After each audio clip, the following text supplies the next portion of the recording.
Okay, we are live. Hello everyone, सभी साथियों को जिंदाबाद। National alliance of people's movement के युवा संवाद में आप सबका फिर से स्वागत है। हर थर्सडे की तरह आज भी हम मिल रहे हैं एंड जिस तरीके से आप सबने पोस्टर देखा ही होगा और यहाँ पे पैनलिस्ट को देख के आपको पता चल ही गया होगा, we are going to talk about youth in the farmers movement. जो किसान आंदोलन जो सिर्फ पिछले 1 साल की बात नहीं है, काफी वक्त से एक तौर से एक तरीके से इस देश में चल रहा है, उसमें युवाओं का क्या रोल है। क्योंकि ये युवा संवाद तो है ही, हम जरा उसकी बातें करेंगे। आज हम सबके साथ भारत के कई कोनों से बहुत ही मेरे मेरे हिसाब से तो इंस्पिरेशनल स्पीकर्स हैं हमारे साथ। तो we have Navdeep Kaur from Mazdoor Adhikar Sangathan Haryana. We have Anubhav Shori who is from Chhattisgarh and works with Maati. We have Vishal भाई, उनके नाम में जो स्टोन वॉल है उसकी कहानी हम उनसे ही सुनेंगे। वो चलचित्र अभियान के साथ काम करते हैं उत्तर प्रदेश से। और प्रणब डोले हैं हमारे साथ असम से, जिनका भी काफी काम के बारे में हम कई लोग जानते भी हैं और आगे जानेंगे भी। एंड ही इज फ्रॉम जिपाल कृषक श्रमिक संघ। And now I'm going to introduce one of our very highlights of the day also, and we have a video from someone that I will like to play for you. I will introduce her in English first and then in Hindi for all of us here. So Manisha Faleja is with Wagad Mazdoor Kisan Sangathan from Dungarpur, Rajasthan, and Manisha has worked on implementation of PESA and FRA as a Karyakarta of Wagad Mazdoor Kisan Sangathan Dungarpur. And specifically, if I can, talk about it, on the struggle of legal rights on village lands which were transferred to the forest department several decades back. मैं हिंदी में एक बार कोशिश करूंगा। मनीषा फलेजा ने डूंगरपुर में वागड़ मजदूर किसान संगठन के कार्यकर्ता के रूप में पैसा और वन अधिकार कानून के बारे में बहुत काम किया है और अपने इलाके में वर्षों पूर्व जो वन विभाग को गांव और जो जमीन जो दे दी गई थी और जो एक तरीके से गैर कानूनी है, उसको उसके लिए वो लड़ रही हैं। एंड मनीषा जी का वीडियो हम अभी आप सबके लिए प्ले करेंगे।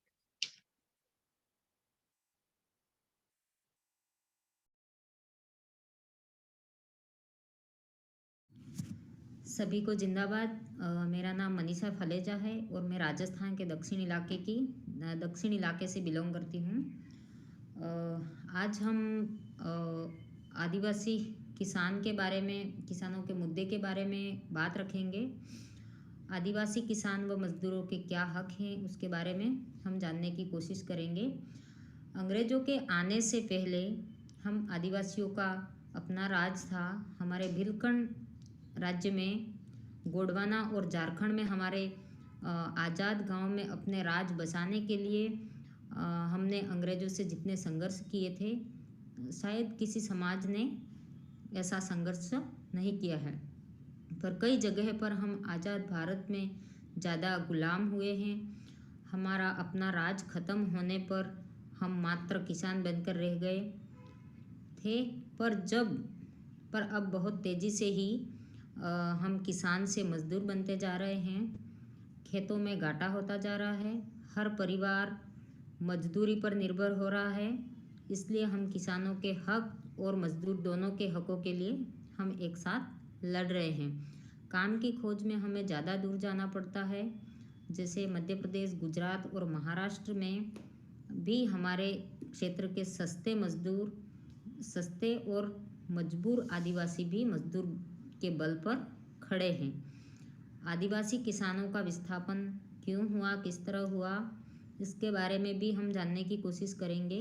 आदिवासियों का विस्थापन जैसे हम सब जानते हैं कि विभिन्न परियोजनाओं, कंपनियों और बड़े बड़े बांधों के द्वारा आदिवासी लोगों को विस्थापित किया गया और आदिवासी ही इसके शिकार बन गए हैं।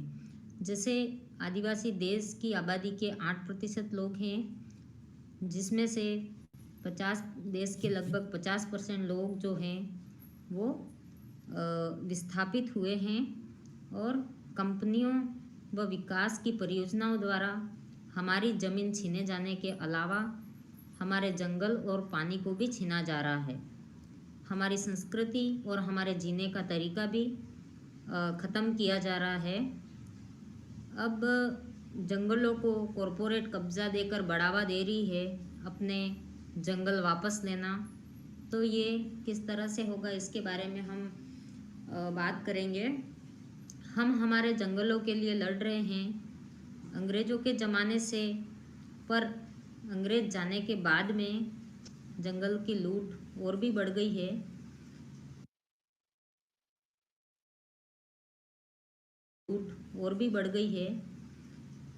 वन संरक्षण के नाम पर हम आदिवासियों को पीढ़ियों से वन विभाग का आतंक हम झेलते आ रहे हैं। हमारे घर और खेत भी नष्ट किए जा रहे हैं, कर दिए हैं। हमें मारा गया है, झूठे मामलों में फंसाया गया है और गिरफ्तार किया गया है। हमारे पैसे और हमारे आजीविका कमाने के साधन भी, जैसे मवेशी है, मुर्गियां हैं, बकरियां हैं, भेड़ इत्यादि को भी लूटा गया है। हमें ऐतिहासिक हकों को सीमित मान्यता देने वाले वन अधिकार कानून 2006 का भी पालन नहीं हो रहा है और लाखों आदिवासियों पर बेदखली की तलवार लटकी रहती है हमेशा के लिए। आदिवासी की बुनियादी ज़रूरतों से जंगल का नुकसान आदिवासियों को ही झेलना पड़ रहा है। सरकार हजारों एकड़ जंगल कंपनियों को खदान, फैक्ट्री आदि के लिए दे रही है, लेकिन आदिवासियों को जंगल लूटने के नाम बेवजह परेशान किया जा रहा है।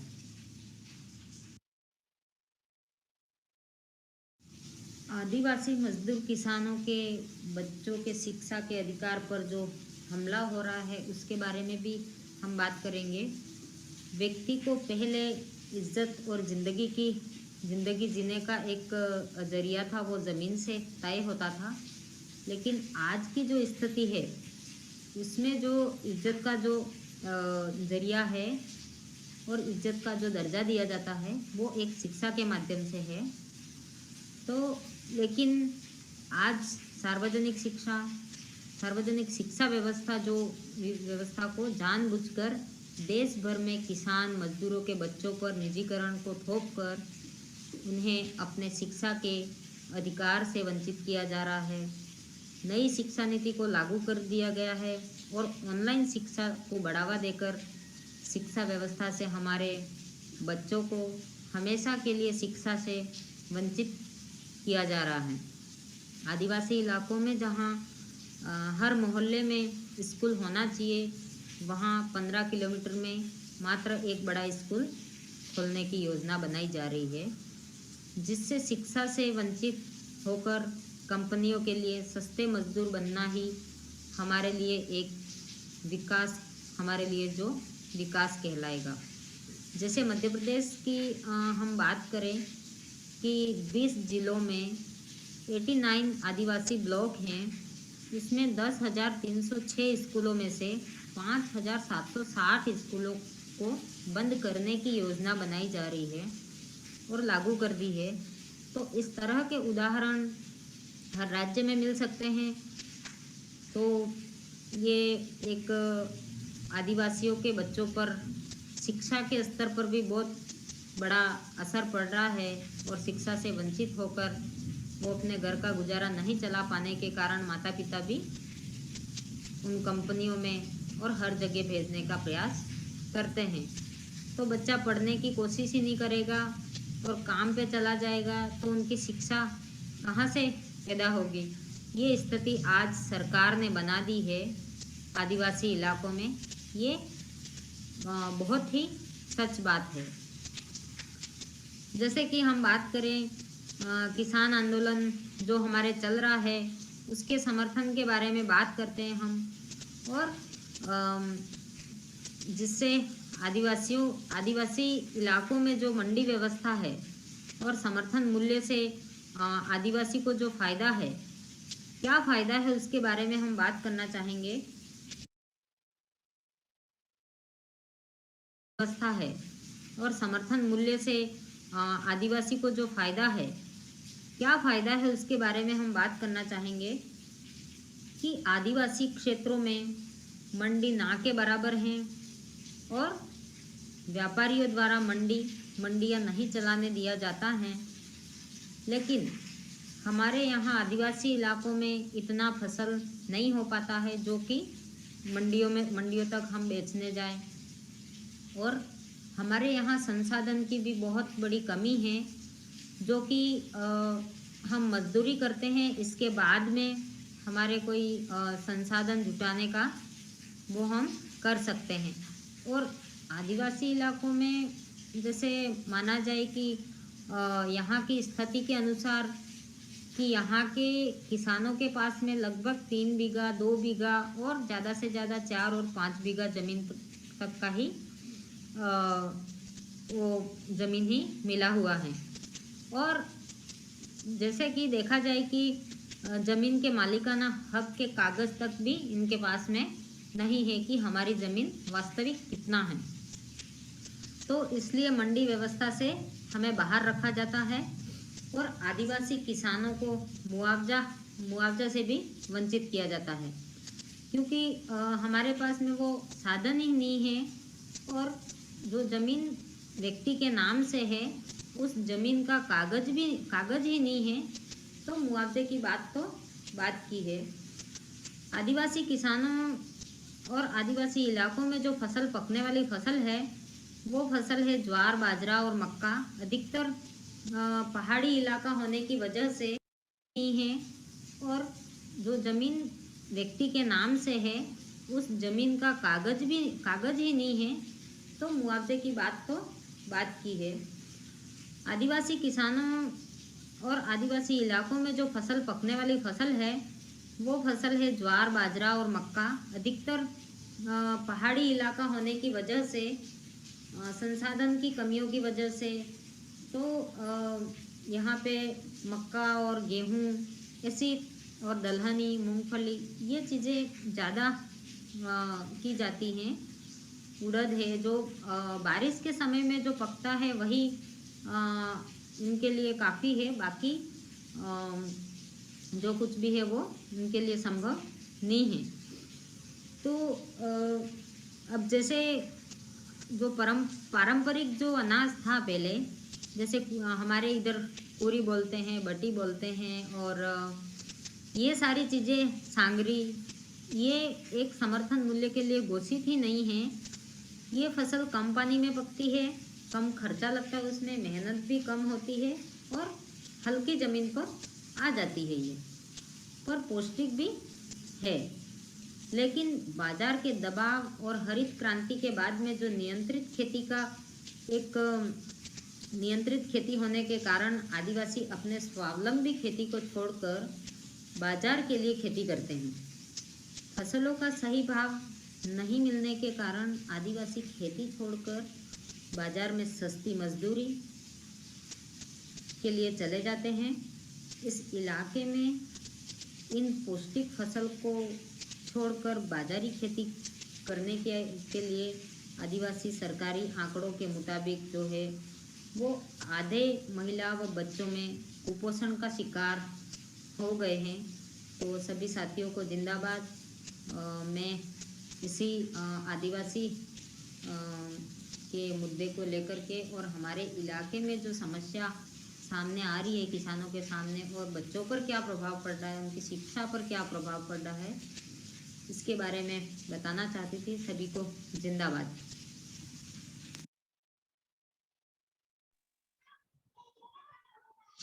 बहुत अच्छा लगा मनीषा जी ने जो शेयर किया वो सुनकर। और ये ऐसी आवाजें हैं जो हमारी हमेशा से उम्मीद रहती है कि युवा संवाद पर और हमारा जो एक दूसरा सेशन होता है ग्राउंडेड वॉइसेस, हम दोनों तरीके के प्रोग्राम्स पर लाएं। और बहुत ही अच्छा लगा उनकी बातें सुनकर।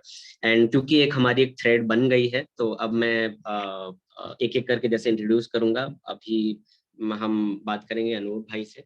Anubhav Shori is an Adivasi researcher and activist from Mati Legal and Environmental Research Center, Chhattisgarh. He has been working in North Bastar, Kanker, and the rest of Bastar on Forest Rights Act. अनुभव शोरी आदिवासी समाज से हैं और उत्तर बस्तर कांकेर में रहते हैं, लेकिन पूरे बस्तर छत्तीसगढ़ में आदिवासी अधिकारों पे इनका कार्य रहता है। और जैसे मैंने कहा, माटी संस्था से जुड़े हैं, जिसका काम आदिवासी संवैधानिक अधिकार को लेकर काम करना है। एक अनुभव भाई, तो हम जब भी, जैसे मनीषा जी की बातों से भी हमें कुछ पता चला, और लेकिन जब हम आदिवासी ये शब्द सुनते हैं तो एक तरीके की छवि हम सबके जहन में आती है, और दूसरी तरफ जब हम किसान का नाम सुनते हैं तो एक प्रकार की छवि हमारे जहन में आती है। तो आपसे हम ये जानना चाहेंगे, क्योंकि हमारी आज की थीम भी socio ecological aspects of agriculture है, कि फॉरेस्ट राइट्स एक्ट और एग्रीकल्चर, ये दोनों का कहाँ पर एक तरीके से एक मेलन होता है। क्योंकि जितना मतलब जैसे हम जिस तरीके से आजकल चीजों को देखा जाता है, ये तो दो अलग चीजें होनी चाहिए। एक फॉरेस्ट और फार्म, इन दोनों में कहाँ से एक इंटरसेक्शन आता है? धन्यवाद यश भाई।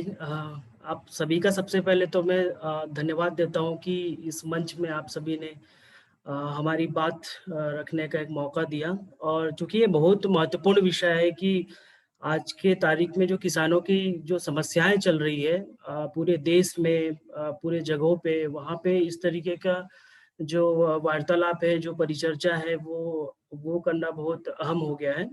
तो इसी के साथ में अपनी बात जो आगे बढ़ाता हूँ कि जो यश भाई ने पूछा कि क्यों फॉरेस्ट राइट एक्ट और एग्रीकल्चर को क्यों हमको जोड़ना चाहिए, या फिर दोनों में क्या भिन्नताएं हो सकती है, उस पर मैं थोड़ा प्रकाश डालने की कोशिश करूंगा। तो सबसे पहले हमको तो ये देखना चाहिए, ये इसके बारे में आपको बोलना चाहूंगा कि किसान की जो परिभाषा है, किसान की परिभाषा में जैसे हम हमेशा बोलते हैं कि महिलाओं के लिए जगह अभी भी बिल्कुल नहीं है, उसी प्रकार से आज के तारीख में किसानों के परिभाषा में आदिवासी का नाम नहीं है। आदिवासी किसान तो हो रहे हैं अलग अलग संगठनों, अलग अलग घटकों से, लेकिन सिर्फ और सिर्फ आदिवासी नहीं आ पा रहा है। इसका कारण ये है, इसको हम एक तरीके से और देख सकते हैं कि वनोपज एकत्रित करने वाले जो भी समुदाय है, जिनका लगभग 70 से 80% तक के जो वनोपज पे जिनकी जिंदगी चलती है, और जो फिर पूरा वन पे आधारित जिनकी जिंदगी चलती आ रही है, उनको उनके वनोपज और उनके वनोपज करने के पूरा क्रियाकलाप को कभी भी किसान के रूप में नहीं देखा जाता है। तो सबसे बड़ा जो अभी ये समस्या है कि किसान की परिभाषा में वनोपज एकत्रित करने वाले किसान या फिर वनोपज एकत्रित करने वाले समुदाय को कैसे किसान की परिभाषा में जोड़ा जाना चाहिए, जो कि अभी तक जुड़ा हुआ नहीं है। दूसरा चीज ये कि आप एक महत्वपूर्ण सवाल जो किए कि वन अधिकार कानून 2006 फिर संशोधन 2012 में जो हुआ, उसको कैसे हम एग्रीकल्चर से जोड़ते हैं। तो आप सभी को ये मैं स्पष्ट करना चाहूंगा कि वन अधिकार कानून जो कि बहुत ही महत्वपूर्ण कानून है, हम सभी इसके बारे में पहले से जानते हैं कि ये कानून का बनने का ये कानून के बनने का पीछे जो कारण था कि हिस्टोरिकल इनजस्टिस जो हुआ है आदिवासियों के साथ, उनके संसाधन छीने गए हैं, उनके खेती की जमीनें छीने गई है, उनको विस्थापित किया गया है, जिनको उनके मिट्टी से उनको दूर किया गया है, उनके पूरे जिंदगी खराब की गई है। उस चीजों को दूर करने के लिए, उस चीजों को फिर से वापस करने के लिए जो ये एक कानून लाया गया, जो बोलते हैं कि देश की सबसे महत्वपूर्ण कानून, जो किसी के हिस्टोरिकल इनजस्टिस को ओवरकम करता है, तो उसके लिए ये कानून लाया गया था। और ये कानून अगर देखा जाए, आप थोड़ा इस कानून के बारे में अध्ययन करेंगे तो आपको ये स्पष्ट होगा कि ये कानून सिर्फ और सिर्फ फॉरेस्ट राइट मतलब जंगल पे अधिकार का बात नहीं करता। ये कानून बात करता है कि जंगल पे अगर आप एक कृषक के रूप में किसी जंगल पे आप काम कर रहे हैं, व्यक्तिगत तरीके से आप किसी पे खेती करते आ रहे हैं पीढ़ी दर पीढ़ी, उस पे आपका अधिकार बनता है। दूसरा चीज ये कि आपको वन संसाधन जो है, मैं जैसे कि अभी बात कर रहा था कि अगर आदिवासी के पर्सपेक्टिव से देखा जाए तो हमारा पूरा कृषि का जो मसला है वो हम सिर्फ खेती को खेती के रूप में नहीं देखते, हम पूरा वन संसाधन जहाँ से हम जंगल से जो भी एकत्रित कर पा रहे हैं, जो भी वनोपज, जो भी एनटीएफपी, सारी चीजें, उसको भी हम एक हम उसको भी देखते हैं कि वो कहीं ना कहीं एक किसान के रूप में जो एकत्रित होने वाली चीजें हैं उसी का एक अभिन्न अंग है। तो ये एक जरूरी चीज है कि वन संसाधन जो चीज है और वन अधिकार कानून के अंदर में जो डले हैं कि वन संसाधनों पे लोगों का अधिकार, वन संसाधनों पे परिवार का अधिकार, वन संसाधनों पे ग्राम सभा का अधिकार, इसका मतलब ही हम सीधा जोड़ते हैं उन किसानों से जो किसान अपनी जिंदगी चलाने के लिए 20 या 30% अपने उस जंगल के भूमि पे खेती करता है, जो कि अभी भी जंगल है। और फिर 70% जो है वहां से जिस जंगल से वनोपज निकलता है उससे अपनी जिंदगी चलाता है। तो इसी वजह से उसको हम बहुत ही इंटीग्रेट करते हैं और बहुत ही जोड़ के हम बात करते हैं। मैं इसी चीज को थोड़ा आगे मैं छत्तीसगढ़ के पर्सपेक्टिव में आपको बताना चाहता हूँ कि छत्तीसगढ़ को आप देखोगे कि मध्य प्रदेश से अलग होने के बाद छत्तीसगढ़ राज्य का जो पूरा स्थापना है वो आदिवासी स्टेट के पहचान के रूप में हुआ है। और यहाँ पे अगर देखा जाए तो मोर देन 33% ऑफ पॉपुलेशन जो है वो आदिवासी समुदाय से बिलोंग करता है, जिसमें से 90% जो टोटल पॉपुलेशन है वो अभी भी रूरल एरिया में रहता है। और छत्तीसगढ़ का जो पूरा आप जियोग्राफिकल स्ट्रक्चर देखेंगे तो दो तरीके से है, एक तो नॉर्थ छत्तीसगढ़, एक साउथ छत्तीसगढ़। साउथ छत्तीसगढ़ मतलब बस्तर, और बस्तर की कहानियों से आप एकदम वाजिब होंगे, मैं ये समझ सकता हूँ। तो 90% जो रूरल एरिया में जो निवास कर रहे हैं वो मोस्टली फॉरेस्ट लैंड है। और आप ये भी एक चीज है कि जो मोर देन 60% जो एरिया है आज भी वो शेड्यूल एरिया में आता है। शेड्यूल एरिया का मतलब जो आदिवासियों का एक टेरिटरी के रूप में अगर हम देखा जाए, जो संवैधानिक अधिकार के रूप में उनको मिला हुआ है। तो अगर हम बात करते हैं कि 90% जो जनसंख्याएं हैं वो आदिवासी क्षेत्रों के आदिवासी क्षेत्रों में निवास कर रहे हैं, आदिवासी के रूप में है, तो हम इसमें हमको सोचना चाहिए कि जो उनके आजीविका का जो सबसे बड़ा जो साधन है वो कहीं ना कहीं एक वनोपज है। और वनोपजों को लेके छत्तीसगढ़ की जो स्थिति है वो सिर्फ आपको कागजों पे दिखेगी कि आपको इतने हजार करोड़ का इस बार बिक्री हुई है, इतने हजार करोड़ का तेंदुपत्ताओं की नीलामी हुई है, इतना टर्नओवर है। तो ये सारी चीज आप सरकारी रिकॉर्ड में देख सकते हैं, लेकिन अल्टीमेटली आप जब गांव स्तर पे और आप जब लोगों के साथ चर्चाएं, अलग अलग संगठनों के साथ चर्चाएं, और और एकदम अंदर तक आप अंतिम व्यक्ति तक भी आप बात करेंगे जंगल में रहने वाले, तो आपको एकदम स्पष्ट होगा कि जो एनटीएफपी की पॉलिसीज है, एनटीएफपी जो कलेक्ट कर रहे हैं उन लोगों के लिए कुछ भी नहीं है यहाँ पे। जो भी रिसोर्स जंगल से निकल के आ रहे हैं, जिस रिसोर्स में मिनिमम सपोर्ट प्राइस भी डिसाइड है, जिस तरीके से खेती के जितने भी चीजें उसमें मिनिमम सपोर्ट प्राइस निर्धारित है, उसी तरीके से वन से निकलने वाले एनटीएफपीस के भी सारे डिसाइड हैं। लेकिन क्या हो रहा है, लेकिन छत्तीसगढ़ में इसका कोई फायदा नहीं मिल पा रहा है। कारण ये है कि सरकार के द्वारा जो भी बनाई गई पॉलिसी और उपक्रम जो भी है, जो भी इंफ्रास्ट्रक्चर है, वो यहाँ पे एग्जिस्ट नहीं होता है। तो लोग किसी भी तरीके से बेनिफिट ले नहीं पा रहे हैं। अल्टीमेटली क्या हो रहा है कि ओपन मार्केट में जितने भी एनटीएफपी वो बेच रहे हैं।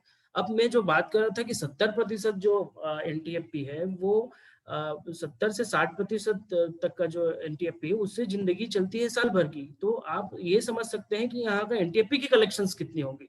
यहाँ पे सीजनल फूड से लेके जो महंगे मशरूम और कई ऐसे चीज हैं जो आज भी लाख हो गया, धूप हो गया, तो कुछ कुछ ऐसे महत्वपूर्ण जो वनोपज है वो सिर्फ और सिर्फ बस्तर में ही मिलते हैं आज के डेट में।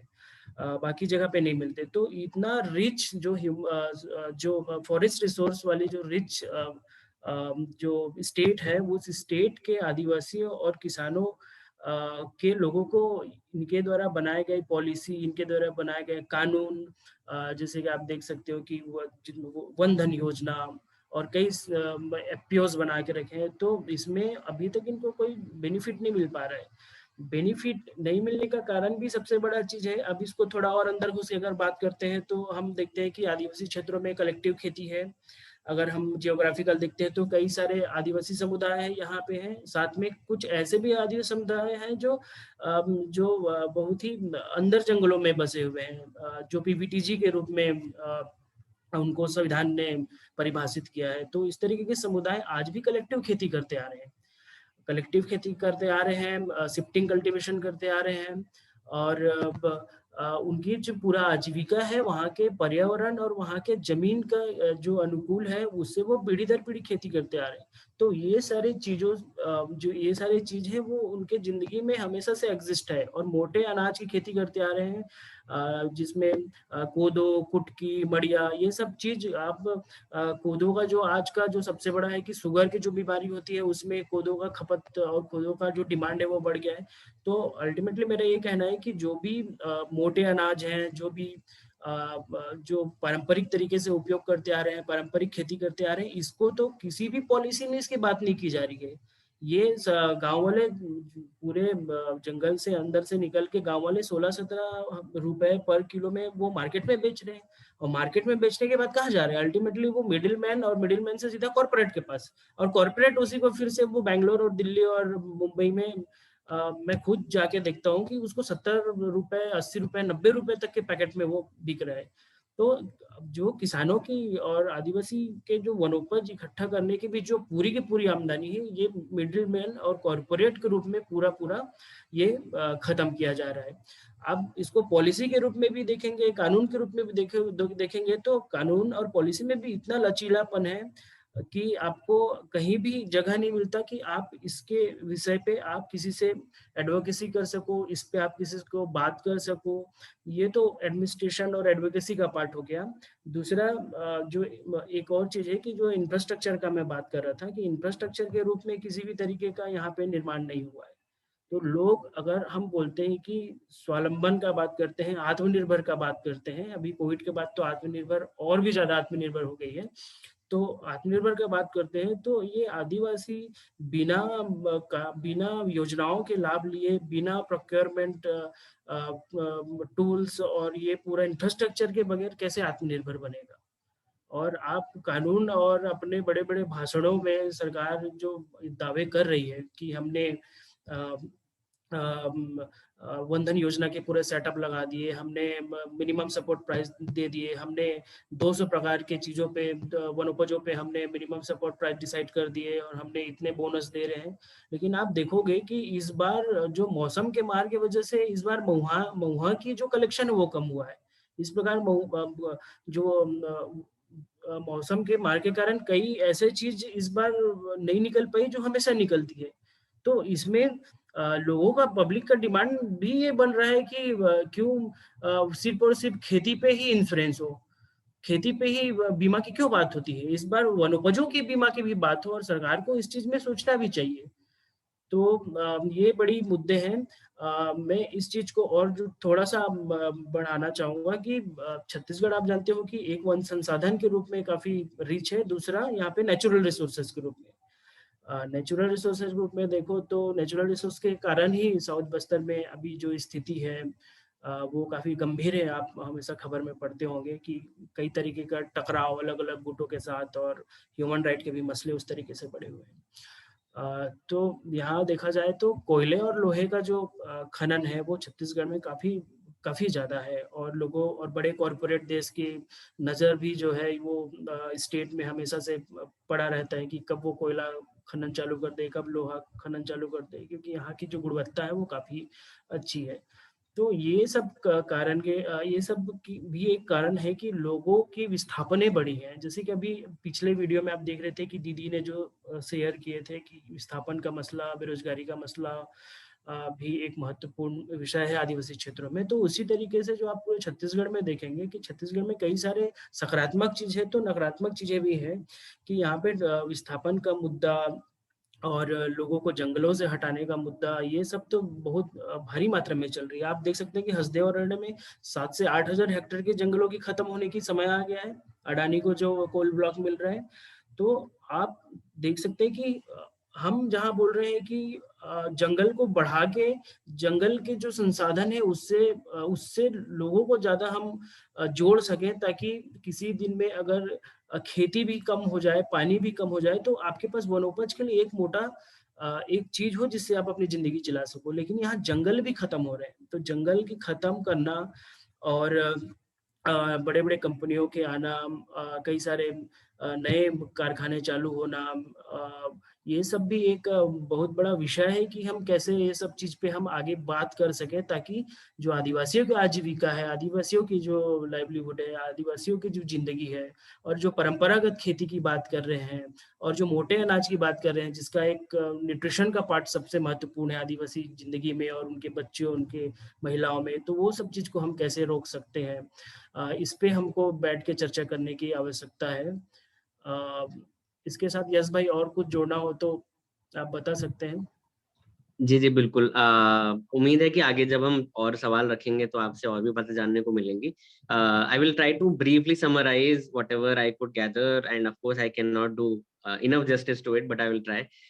It was very nice hearing Anubhav bhai talking about how something that struck me was how the climate change is also directly impacting the crops there in forests, and especially how we've observed that something like mahua is now not exactly being produced the amount that it was supposed to. So we can imagine how agriculture and produce and both climate crisis are directly interlinked.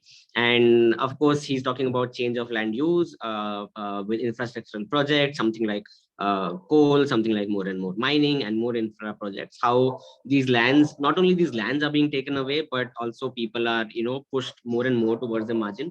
But of course his key points about how, and that was also in a way the question, that how farmers are perceived in a certain way, but the Adivasi countrymen not exactly get the same space, and forget that even their crops are not insured in a similar manner, because at the end they are also crops, right? They are also produced that basically help the society. And he was also talking about how not all crops get MSP, and how there is so much news about bumper buyout of forest produce, and so on and so forth. But at the ground, that profit or that, forget profit, even that exact money doesn't reach back the person who's cultivating it or collecting these things. So thank you once again, Anubhav bhai. And from here we will move on and go to the next speaker. I am very glad to welcome Nadeep here. Nadeep Kaur is a Dalit labor's rights activist coming from a family of activists in rural Punjab. She's a member of the Mazdoor Adhikar Sangathan, a union of industrial workers which fights for the workers' rights in Kunli industrial area. She has also been actively supporting for the historic farmers protest, condemning strongly the discrimination and exploitation of industrial and agricultural workers. Navdeep आज हमारे साथ हैं, and मुझे बहुत अच्छा लग रहा है आपके साथ ये स्टेज शेयर करते हुए, और उम्मीद है आपसे बहुत कुछ जानने को मिलेगा। मैं एक बार थोड़ा हिंदी में कहूंगा। नवदीप कौर ग्रामीण पंजाब से ताल्लुक रखने वाली दलित श्रमिक अधिकार कार्यकर्ता हैं। वे मजदूर अधिकार संगठन के सदस्य हैं और कुंडली औद्योगिक क्षेत्र में श्रमिकों के अधिकारों को लेकर काम करने वाली एक मजदूर यूनियन जो है। और नवदीप, क्योंकि जैसा मतलब एक थोड़ा था सिमिलर जरूर हुआ ये सवाल, लेकिन इसमें इतनी सारी लेयर्स हैं जो हमें उम्मीद है कि आप भी उसको डिसाइवर करके हमको बता सकेंगे।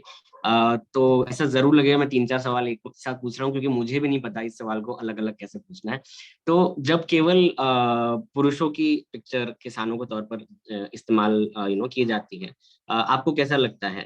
क्योंकि for the longest time and across the country people believe that it's only men सिर्फ इंसान, मतलब सिर्फ पुरुष ही फार्मिंग करते हैं। और दूसरी बात, मजदूर और किसान का ये मतलब कैसा इंटरसेक्शन है? हम क्यों देखते हैं कि जब भी किसानों का मुद्दा आगे आता है तो मजदूर का मुद्दा भी आगे रखा जाता है, और वाइस वर्सा भी होता है। जब मजदूरों का कोई मुद्दा आगे रखा जाता है तब किसान भी क्यों साथ देते हैं या नहीं देते हैं?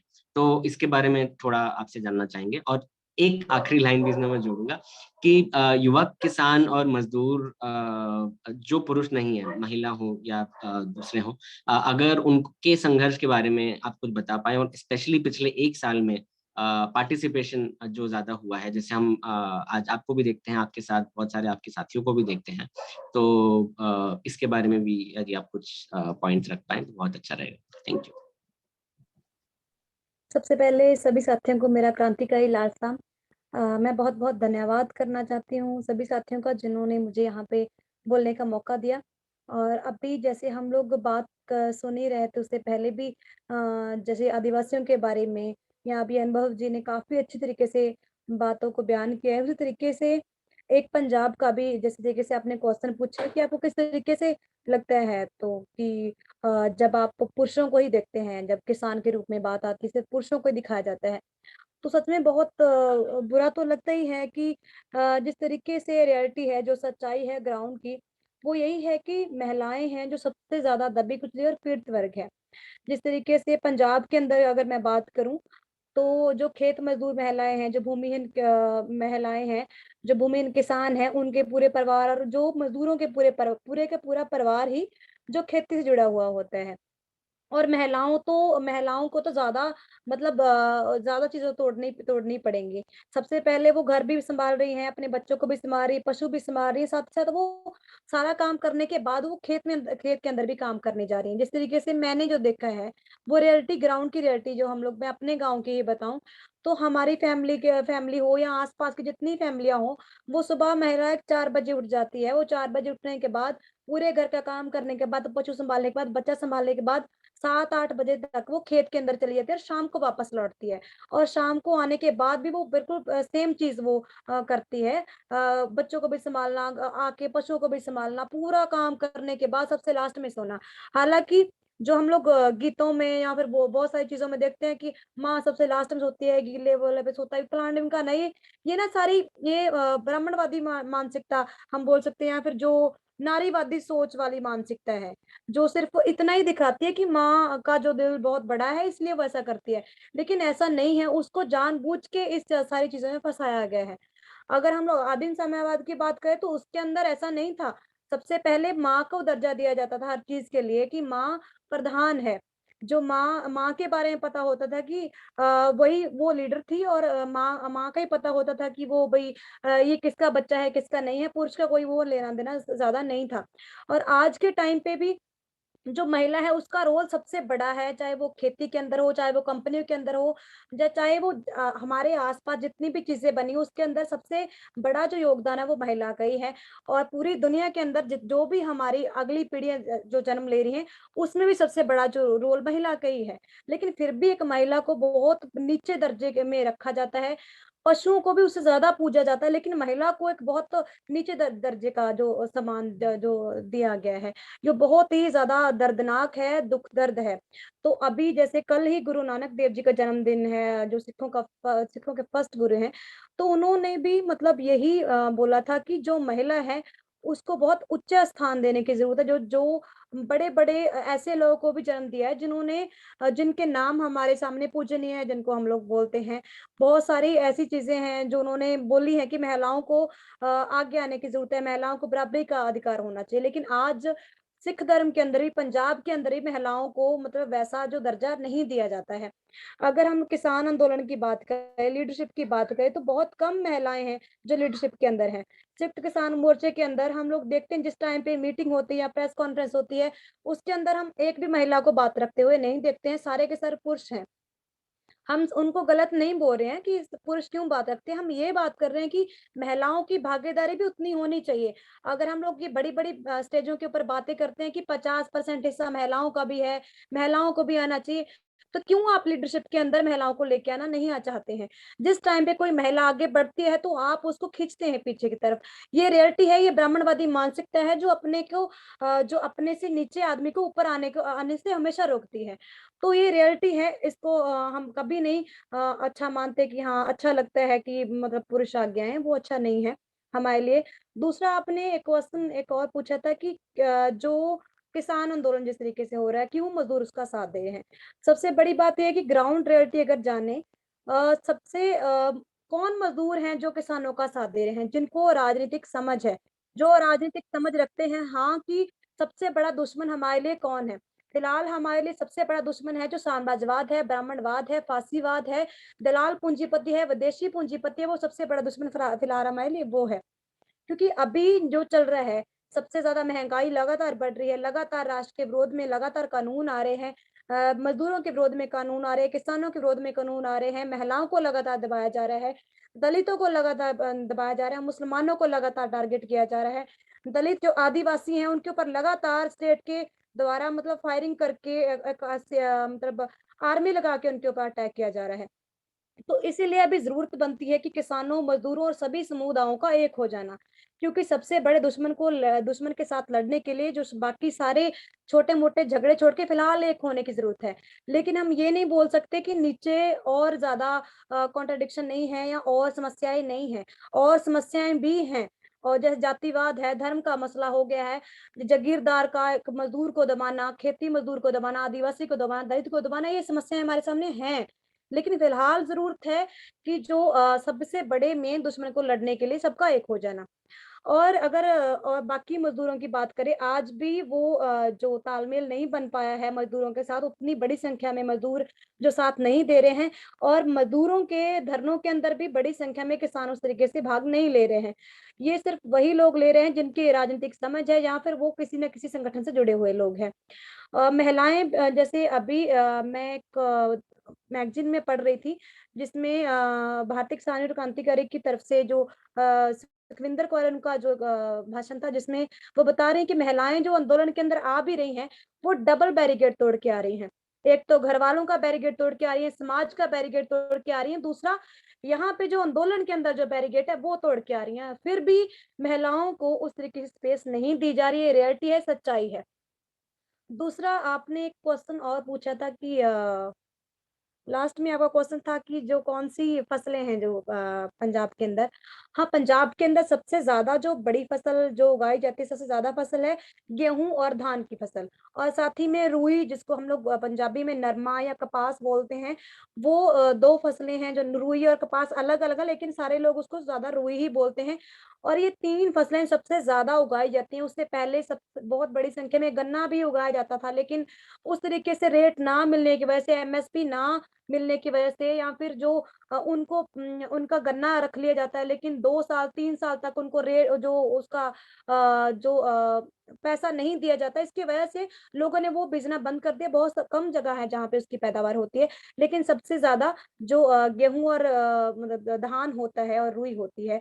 लेकिन अभी भी किसानों की जो हम लोग ज़्यादातर बात अभी किसान आंदोलन के अंदर भी, लीडरशिप के अंदर भी अगर बात करें, तो बड़ी किसानी है जो लीडरशिप के अंदर है, लेकिन सबसे ज़्यादा किसान कौन है? जो भूमिहीन किसान है, जिनके पास कम ज़मीनें हैं, वो किसान सबसे ज़्यादा हैं, या फिर जो दलित दबे-कुचले लोग हैं, में सबसे ज़्यादा हैं। वो किसान, जब वो भूमिहीन किसान जब तक लीडरशिप के अंदर नहीं आएँगे, उस तरीके का हमें तेज़ रुख नहीं देखने को मिलेगा। अभी अगर हम लोग बात करें पंजाब के अंदर, सबसे ज़्यादा खुदकुशियाँ हो रही है, क्योंकि जो भूमिहीन किसान है, जो कम जिनके पास ज़मीनें हैं, वो किसान हैं, उनको इतनी तो पहले वो ज़्यादा मिल ही नहीं रही है, उसका रेट फसल का नहीं मिल रहा है। दूसरा, उसके ऊपर कर्ज़ा लगातार बढ़ता जा रहा है, तो उसके बाद वो क्या करते हैं, वो आत्महत्या कर लेते हैं। उसके बाद उनकी जो घरवालियाँ हैं, उनका पूरा परिवार है, जो गुलामों की तरह ज़िंदगी जीने के लिए व्यतीत उनको करनी पड़ती है। और अगर हालातों की बात करें, मुझे लगता है यहाँ पे कोई भी ऐसा इंसान नहीं जिसको नहीं पता है कि पूरे भारत के अंदर, पूरी दुनिया के अंदर किस तरह के हालात चल रहे हैं, किस तरीके से लोगों को टारगेट किया जा रहा है। मुझे लगता है समाधान की अगर बात की जाए, कि युवाओं को और ज़्यादा मोबिलाइज़ करने की ज़रूरत है। जब तक डिस्कशन जो स्टेजों के माध्यम से जो हो रही है, जो कॉलेज, यूनिवर्सिटी के अंदर डिस्कशन, जो डिबेट हो रही है, जो ऑनलाइन प्रोग्रामों के अंदर जो डिबेट डिस्कशन हो रही है, जब तक वो खेतों के अंदर नहीं जाती, जब तक वो कंपनियों के अंदर नहीं जाती, जब तक वो महिलाएं जो सिर्फ चूल्हे तक सीमित है, उस वहां तक डिबेट नहीं जाती, तब तक मुझे लगता है कि हम लोग इस आंदोलनों को मुक्ति का रास्ता नहीं दे सकते, जब तक हम लोग जीत सीख नहीं सकते हैं। जब जब एक महिला को, जब एक मजदूर को, दलित को, आदिवासी को, मुस्लिम को ये रियलाइज नहीं होगा अंदर तक कि जब मैं इस आंदोलन में हिस्सा नहीं लूंगा, अगर मैं इस आंदोलन में हिस्सा नहीं लेता हूं तो ये आंदोलन मेरी वजह से सक्सेसफुल नहीं होगा, तब तक मुझे लगता है कि हमारे आंदोलन सक्सेसफुल नहीं हो सकते। और सबसे बड़ी बात जो युवाओं के लिए हम लोग बोलना चाहते हैं कि अभी आपने एक क्वेश्चन ही पूछा था कि जो 1 साल के अंदर किस तरीके से युवाओं ने अपना जो रोल अदा किया है, किसान आंदोलन के अंदर बड़ी जो भागीदारी है वो युवाओं की रही है। जिस तरीके से हम लोग एनआरसी सीए का मूवमेंट देखते हैं कि जामिया शुरू हुआ है, कश्मीर का मुद्दा देखते हैं, जामिया या डीयू या जेएनयू शुरू होता है, उसी तरीके से पंजाब की यूनिवर्सिटीज कॉलेज के अंदर भी बड़ी संख्या में युवा निकल के आए। बहुत सारे पंजाब के अंदर ऐसे संगठन है जो युवाओं के अंदर काम करते हैं, उन्होंने ग्राउंड के अंदर जाके मोबिलाइज करना शुरू किया। सबसे पहले जो हम लोग बोल रहे हैं, किसानों को ही पता था इसके बारे में, किसान ही क्यों मोबिलाइज होते हैं, क्योंकि उनके पास ऑलरेडी जो उनको एमएसपी नहीं मिल रही है, खुदकुशियां कर रहे हैं, कर्जा सर के ऊपर चढ़ रहा है, एक जमीन ही अगर वो चली जाती है तो उनके पास कुछ बचता नहीं है। तो मजदूरों को मोबिलाइज करने वाले कौन है? युवा लोग हैं। और अभी हम लोग देख ही रहे थे। आई एम सॉरी, मैं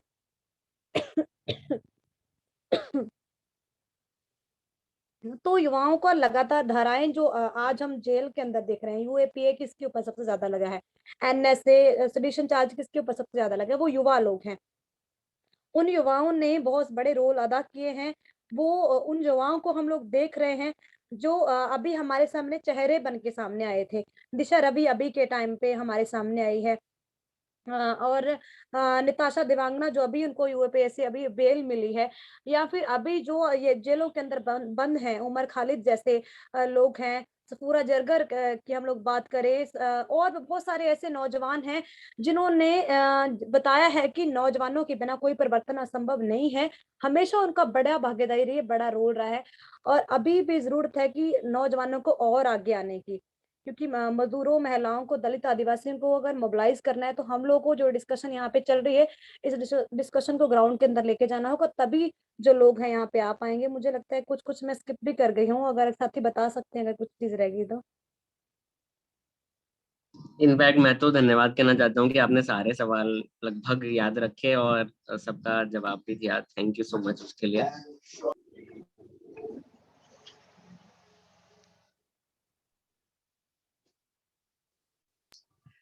तो मैं थोड़ा I will try to summarize a little in English, but it's basically Nodeep put up her points on how it's for women farmers and women activists, or anyone who's not a male activist, how difficult it is to cross over so many obstacles to come out and fight for their rights, and especially if it's not someone who's a Savarna, someone who's from a Dalit community or a Adivasi community, and so on and so forth. So that was the very basic thing that she spoke about. But of course, one very important thing that we got from here was how all these discussions that are happening perhaps in colleges, on stages, on perhaps some news channels, and of course online, these discussions need to walk a little further and perhaps go to the fields, go to companies. And if I can add, Nodeep, यहाँ पे एक चीज मैं add करूंगा, dinner tables पर हमारे अगर ये बातें होने लगे हमारी families के साथ, if we can talk about these things when we discuss many other things like what's the latest movie or what's new in the market and so on and so forth, it's very important to talk about these issues. And she rightly mentioned how young activists and people from even the most marginalized groups have been speaking about it, but at times it restricts to people who are aligned with some of the other organizations. It could be political organizations or social organizations, but I think that's why it's important to organize. Thanks a lot for that, Nodeep. And I really liked how you spoke about the crops from Punjab. I mean, it's a well-known fact that there are these crops that have been almost feeding the entire country from Punjab. But how you specifically spoke about sugarcane and many such crops which are now being reduced due to either lack of MSP or due to climatic conditions or mental conditions that ultimately ultimately affect the farmers. And these mental conditions are just nothing but a product of capitalism, and how laws like these and acts like these that basically restrict the farmers from doing what they would have otherwise done. So thanks a lot for that. Now we'll move on to Pranab Dole, who's a very dear friend, and he's a human rights activist and defender, and the founding member of Jipal Krishak Shramik Sangh. It's an organization from Assam. It's a farmers' right organization advocating for rights of peasant and indigenous communities. Pranab works towards social justice and to hold government authorities, including police and local government, accountable for violations and deprivations against the local indigenous community.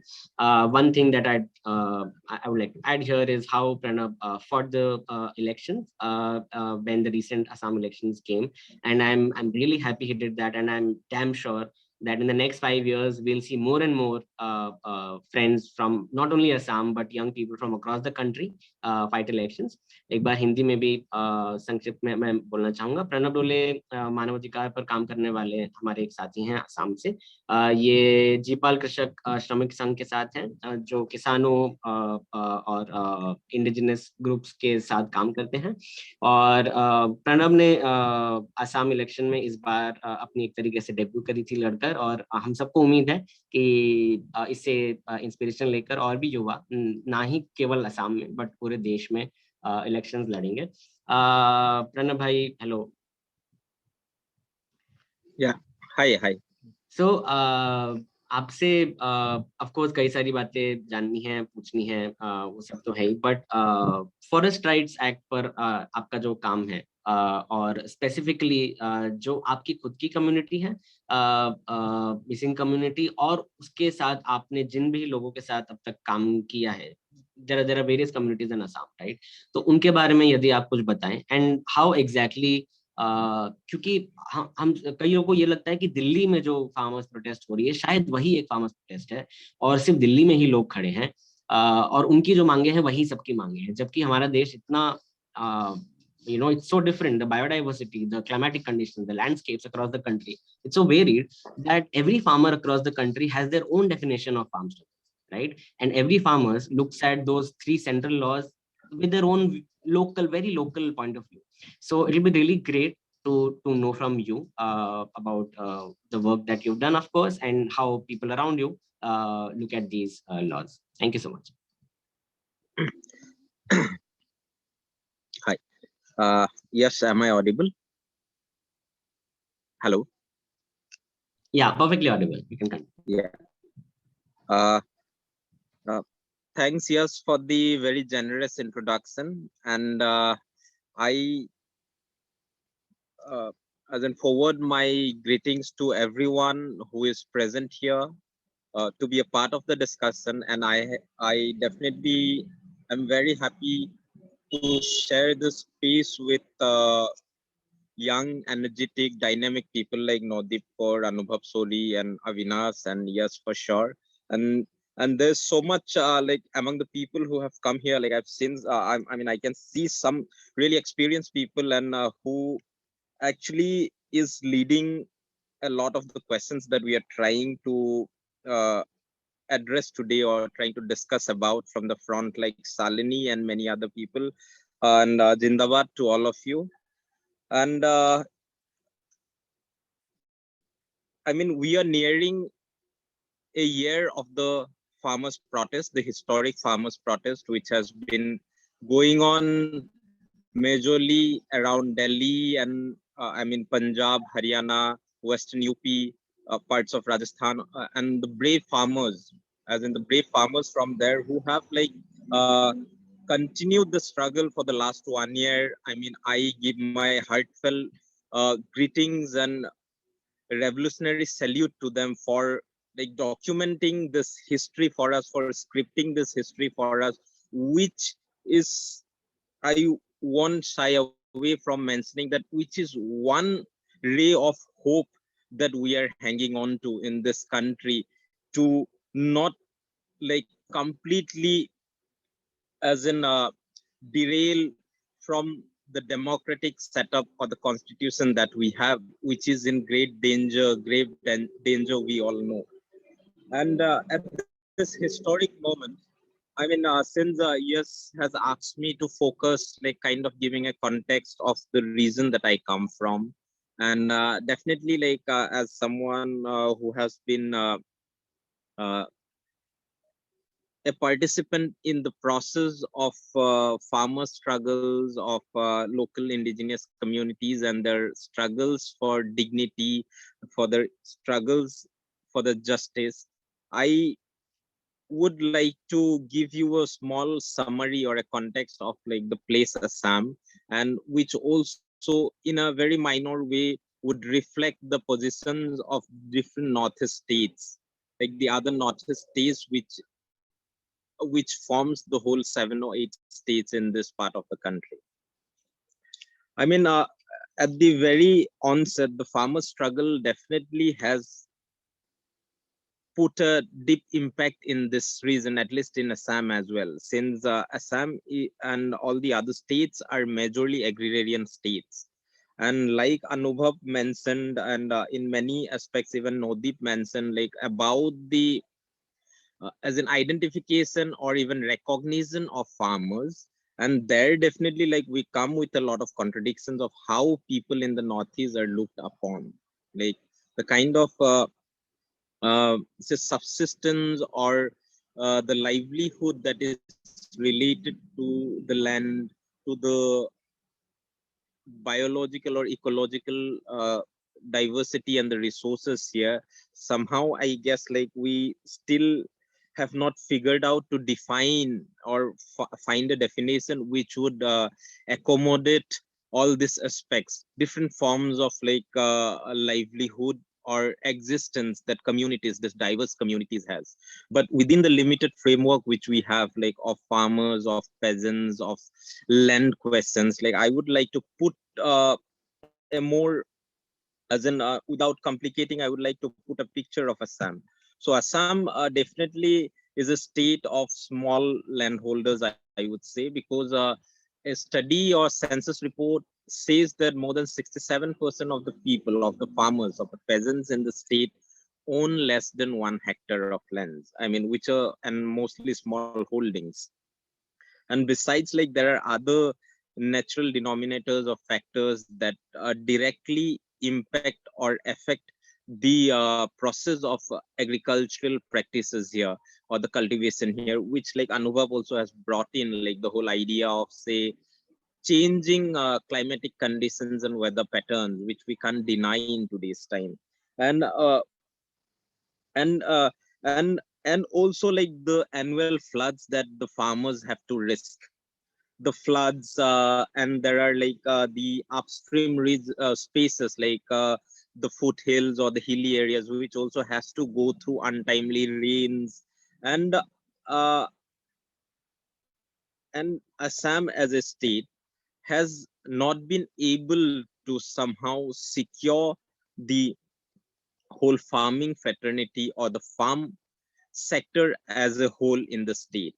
Now, ironically, I would like to say that Assam state had experimented with the APMC Act in 2006. Like they had brought in an act which talked about like privatization of farming, contract farming, like private procurement, and that there will be good business and everything.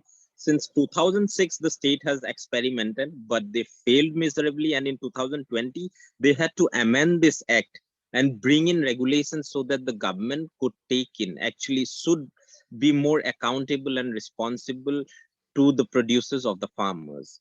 And now in this whole process, like the mostly like the small farmers, like who again majorly in Assam, it's a paddy growing area, and it's mostly subsistence, and whatever little they can, like definitely people do depend, like in my own area where I come from, be it the tribal farmers, be it the non-tribal farmers, like everyone somehow depends on their agriculture as well, at least to an extent where they have to sell their producers. But there has been clearly like lack of market facilities, lack of any procurement facilities which has been accessible to the majority of the farmers, and as a result, like farmers have suffered drastically, like they have suffered gravely. And one statistics which I would like to give: in today's time in Assam, like farmers are selling their paddy, their rice, at say less than 1200 rupees per quintal, but where is the government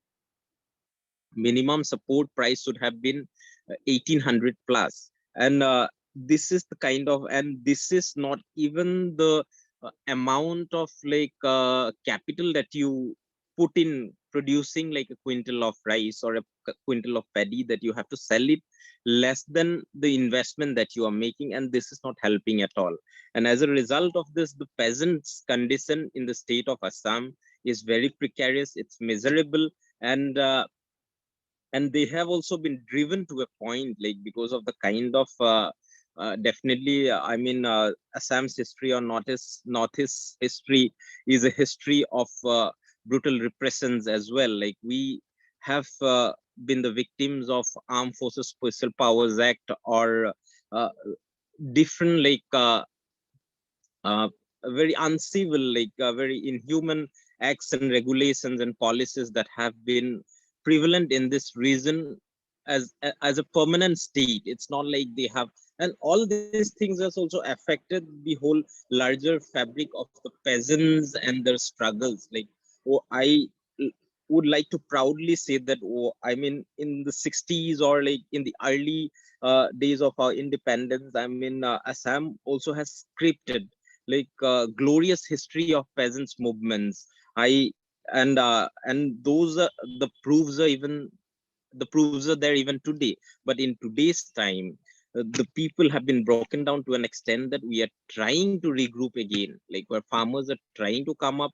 And I definitely would not hesitate to say that the peasant struggle that is being led in Delhi, the farmer struggle that is going on in this country is giving that direction, is giving that value, it's giving them that lens and the framework to kind of work again, come together again, where farmers are coming together, they are struggling for a change. And this time definitely they are talking about systemic change, they are talking about change that would not make them like baits of capital, but people who could actually, the farmer fraternity or the peasant fraternity, who could actually like say control their own fate, control the produce, control the market, and also have the ability to survive on it. But at the present time, small farmers are not at that state.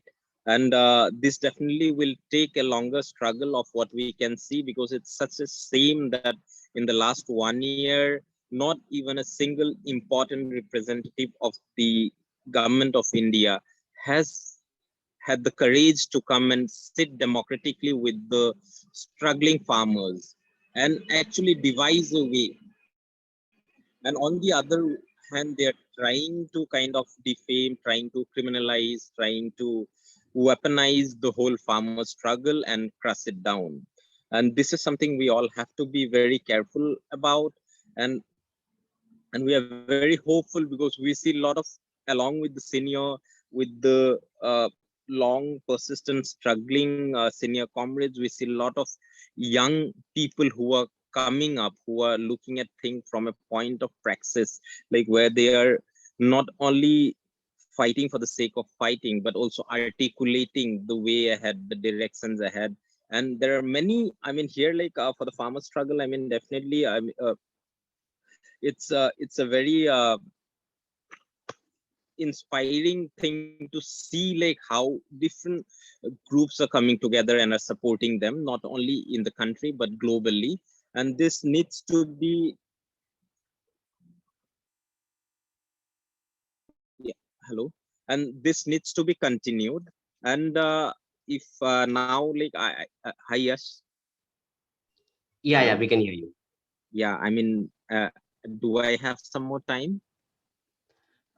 Sure, but if you think you can take it later during a question, that's also, or maybe, yeah, That's also okay. But please So go ahead. I'll just bring into a little bit of the kind of Forest Right Act which you brought in. Like forest has been a very contentious issue in this region for a very long time, and there has definitely been in not only historical but even in present times a very strong resentment and denial of the state of Assam to recognize the symbiotic or the relation of say farming peasant local and indigenous communities with the uh, uh, with their surrounding, with their context, which is of forests, which is of rivers, which is of hills, and their ability to basically take care of that, nurture that, actually govern that. I mean, which is being vehemently denied, though the Forest Right Act tries to remedy this very basic,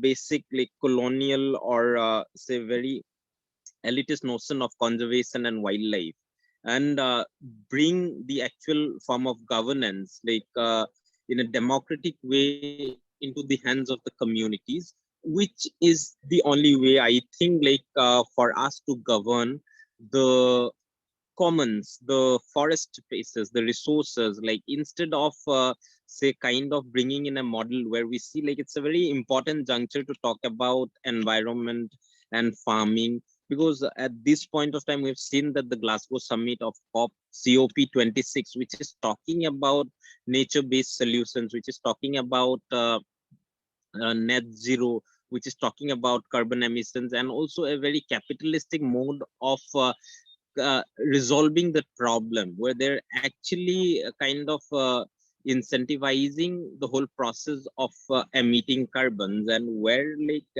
and there are sections of people who are advocating for a globe which is like say 30% should be reserved like for the forest, or even someone talking about 50-50. And we are really worried because all this kind of ideas where they're talking about plantation, yeah, like as if like planting trees is going to resolve the problem, where else the problem lies in the fundamental premises of the industrial production which we have, or the current system. And here like by saying that we plan things and then everything will be okay, we'll get enough oxygen, carbon emissions will go down, I think that's a very flawed idea, and it's being debated and discussed globally.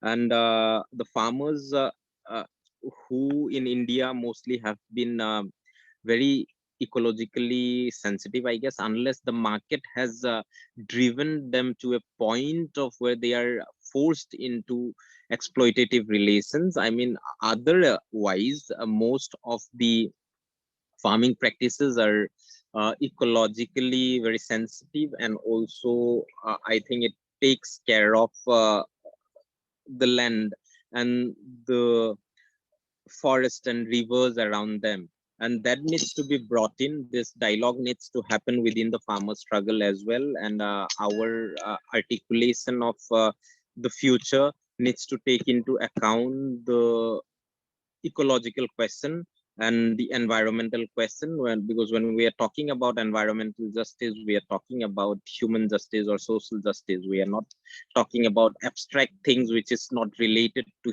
human existence or human relation with the land, with the forest. And that's the only way to go ahead. And when I guess when we all are understanding that there are certain practices which are harmful for the environment, and that needs to be abandoned. For example, like in a place like Assam, where we suffer from flood every year, we have a lot of water, like the biggest rivers of the country, like Brahmaputra and many other rivers flows through it. But on the other hand, the farming sector or the farming department or the ministry government, their policies are very much opposite to what actually should be beneficial for the people. On the other hand, they are trying distributing like bore wells, deep wells, and pesticides, GMOs, which are basically not conducive, and farmers are realizing it, and it's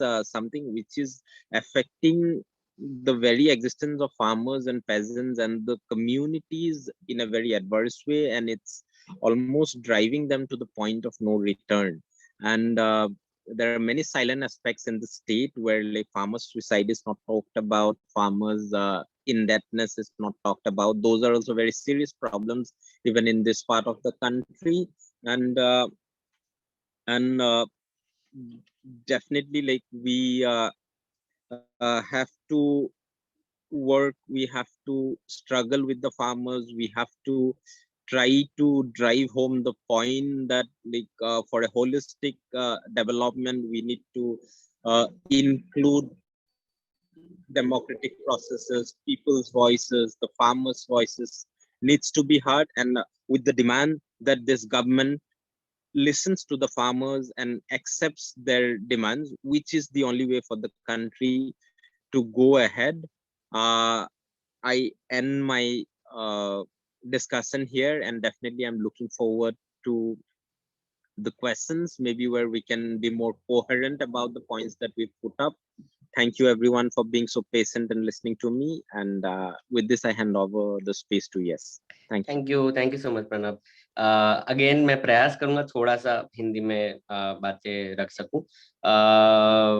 Pranav ने सवालों का जवाब देते हुए और उसके beyond जाते हुए थोड़ी हमारे सामने बातें रखी कि कैसे स्मॉल और मतलब इसको मार्जिनल या स्मॉल या लैंडलेस फार्मर्स के बारे में, और कैसे नॉर्थ ईस्ट को एक हमेशा नॉर्थ ईस्ट रीजन को एक तरीके से एक गुट की तरह हम लोग देखते हैं और समझते हैं कि सब जगह हो सकता है, सारे के सारे स्टेट्स में एक ही तरह की मतलब चीजें हो रही हैं, बट कैसे वो भी इवन विद इन असम और इवन विद इन कम्युनिटीज कितना डाइवर्स है, और कैसे एक जो फोर्ट्रेस बेस्ड कंजर्वेशन मॉडल जिसको कहा जाता है आजकल कि सिर्फ पेड़ों को उगाना है, सिर्फ जानवरों को बचाना है, और भले ही उसके बीच में कोई आदिवासी हमारे भाई बंधु या फिर कोई भी इंडिजिनस ग्रुप्स अगर उनकी राइट्स का हम ना ख्याल रखते हुए भी सिर्फ पेड़ों को और वाइल्ड लाइफ को अगर बचा सके तो उसे भी कंजर्वेशन कहा जाता है। तो इन चीजों के बारे में बात रखते हुए और ये भी बोलते हुए कि कैसे काफी प्रतिशत तक हमारे देश में आज भी स्पेशली जो छोटे लेवल पर जो फार्मिंग होती है, जो एकदम लार्ज स्केल और इंडस्ट्रियलाइज और मैकेनाइज नहीं है, कैसे उसमें आज भी बहुत सारे इकोलॉजिकल तत्व हैं, ऐसे तत्व जो सृष्टि पर या फिर यहाँ की कोई भी जैव विविधता पर कोई बुरा असर नहीं डालते हैं, और कैसे जैसे जैसे उसको स्पीड अप किया जाता है वो कैसे वो ना ही केवल एक कैपिटलिस्टिक सोसाइटी की तरफ जाता है, बट ऑब्वियसली हमारी सृष्टि पर, जैव विविधता पर और लोकल कम्युनिटीज पर कैसे इकोलॉजिकली हानि पहुंचाता है। और फ्लड्स के बारे में भी बात रखते हुए प्रणव ने बहुत ही महत्वपूर्ण बातें रखी, कैसे बाढ़ के वजह से नॉर्थ ईस्ट में स्पेशली असम में क्या हो रहा है, और कैसे वो भी एक तरीके से जो एक क्लाइमेटिक कंडीशन है जो हमारी ही एक्टिविटीज की वजह से जो एग्रीगेट हुई है कैपिटलिस्टिक एक्टिविटीज की वजह से, उनसे कैसे जिन लोगों का उसमें कोई भी एक तरीके से कार्बन फुटप्रिंट जिसको कहा जाता है नहीं है, जो वो लोग नहीं है जिन्होंने वो एक डिजास्टर क्रिएट किया है, उन पर सबसे पहले कैसे इन चीजों का असर पड़ता है, ये बहुत ही बखूबी प्रणव ने कहा, तो थैंक यू सो मच। अब हम सबको एक तरीके से जो इंतजार था थोड़ा हम बात रखेंगे, क्योंकि I am also personally excited. Vishal Stonewall ji से हम बात करेंगे। So Vishal, thanks for being so patient. आपने बहुत आराम से सारा सुनते हुए हमारी मतलब आज की वार्ता में आप जुड़े हैं हमारे साथ। सो विशाल स्टोनवॉल पश्चिम उत्तर प्रदेश के जिला शामली से आते हैं, जो पिछले 4 साल से चलचित्र अभियान के साथ मिलकर डॉक्यूमेंट्री फिल्म मेकिंग के जरिए हाशिए पर जो समाज है उनके न्याय के मूल्य को मजबूत करने के लिए काम कर रहे हैं। फिल्मों को बनाने के साथ साथ गांव शहरों में फिल्म स्क्रीनिंग का भी काम करते हैं, जिससे समाज में समता, समानता और संविधान को मजबूत करने का काम किया जाए। चलचित्र अभियान किसानों के आंदोलन के साथ शुरुआत से ही जुड़ा हुआ है, आज भी जुड़ा हुआ है। आज भी उनके यूट्यूब चैनल पर, फेसबुक पर, ट्विटर पर वगैरह पर आपको बहुत कुछ जानने को, देखने को मिलेगा, जो कोई भी मीडिया आज के तौर पर आज क्या कभी भी नहीं दिखा रही है पिछले एक 1.5 साल से। तो Vishal Stonewall is with us. He's from Western UP, from Shamli. He's been working with Chalchitra Abhiyan, and he's been with Chalchitra Abhiyan. He's been not only documenting the farm struggles and various struggles of Western UP, but with screenings, public screenings and outreach, they have been trying to talk more about these issues and ensuring that these things that affect, that in a way talk about equality, equity, social justice are more available to the public and do not only confined within the walls of the unreachable academia. So Vishal bhai, we are very lucky to have you here, of course. तो आपसे सबसे पहले तो ये सवाल करूंगा, क्योंकि आप वेस्टर्न यूपी से हैं, कि कोई भी अगर कहता है कि यार फार्मर्स के मुद्दों को या किसानों के मुद्दों को पॉलिटिकल मत बनाओ, ये बहुत बार सुनने को आता है। सबको लगता है कोई तो किसान जो एक बहुत ही मतलब मसीहा है या भगवान किस्म का इंसान है, और वो और पॉलिटिक्स दो अलग चीज है। ऐसा एक पेडेस्टल पर रख दिया गया है किसानों को, और लोग अवॉइड करते हैं इन कन्वर्सेशंस को पॉलिटिकली बातें करना। तो एक तो आपसे ये जानना चाहेंगे, और ऑफ कोर्स उसके बाद आप जरा अगर थोड़ी रोशनी इस बात पर डाल सकें कि 2013 से लेकर अब तक वेस्टर्न यूपी में स्पेशली जो हुआ है, और पिछले एक साल से जो ये नया एक किस्म का मंथन हो रहा है, यदि आप इन दोनों चीजों पर बात रख पाए तो बहुत ही अच्छा लगेगा। बहुत बहुत धन्यवाद यश भाई। उत्तर प्रदेश आजकल सबकी नजर है उत्तर प्रदेश पर, तो बहुत जरूरी है उत्तर प्रदेश के बारे में बात करना। मैं सबसे पहले तो बात करूंगा कि पहले क्या था, किसान उस तरह से पॉलिटिकली नहीं सोचता था। जिन लोगों ने राजनीति की उन लोगों को किसानों ने सत्ता भी दी, और फिर आज हालात ये हो गए हैं कि उत्तर प्रदेश में कि किसान सड़क पर है, आज आंदोलन कर रहा है। और जब हमको इस तरह के सवाल मिलते हैं तो हमें लगता है कि कहीं ना कहीं हम लोग भी किसान के जो मुद्दे हैं या उनके जो जरूरतें हैं, जो मांग कर रहे हैं सरकार से, या अपने जो अधिकार लेने की कोशिश किसान कर रहे हैं, तो उनको उनके भोलेपन का सरकारें हो या बाकी लोग, उन्होंने फायदा उठाया। तो इसलिए किसान को भी पॉलिटिकल होना चाहिए, और हमें तो महसूस होता है कहीं ना कहीं हमारा काम मजबूत हो रहा है, इसलिए लोग सवाल इस तरह के उठा रहे हैं कि किसान को बीच में क्यों ला रहे हैं।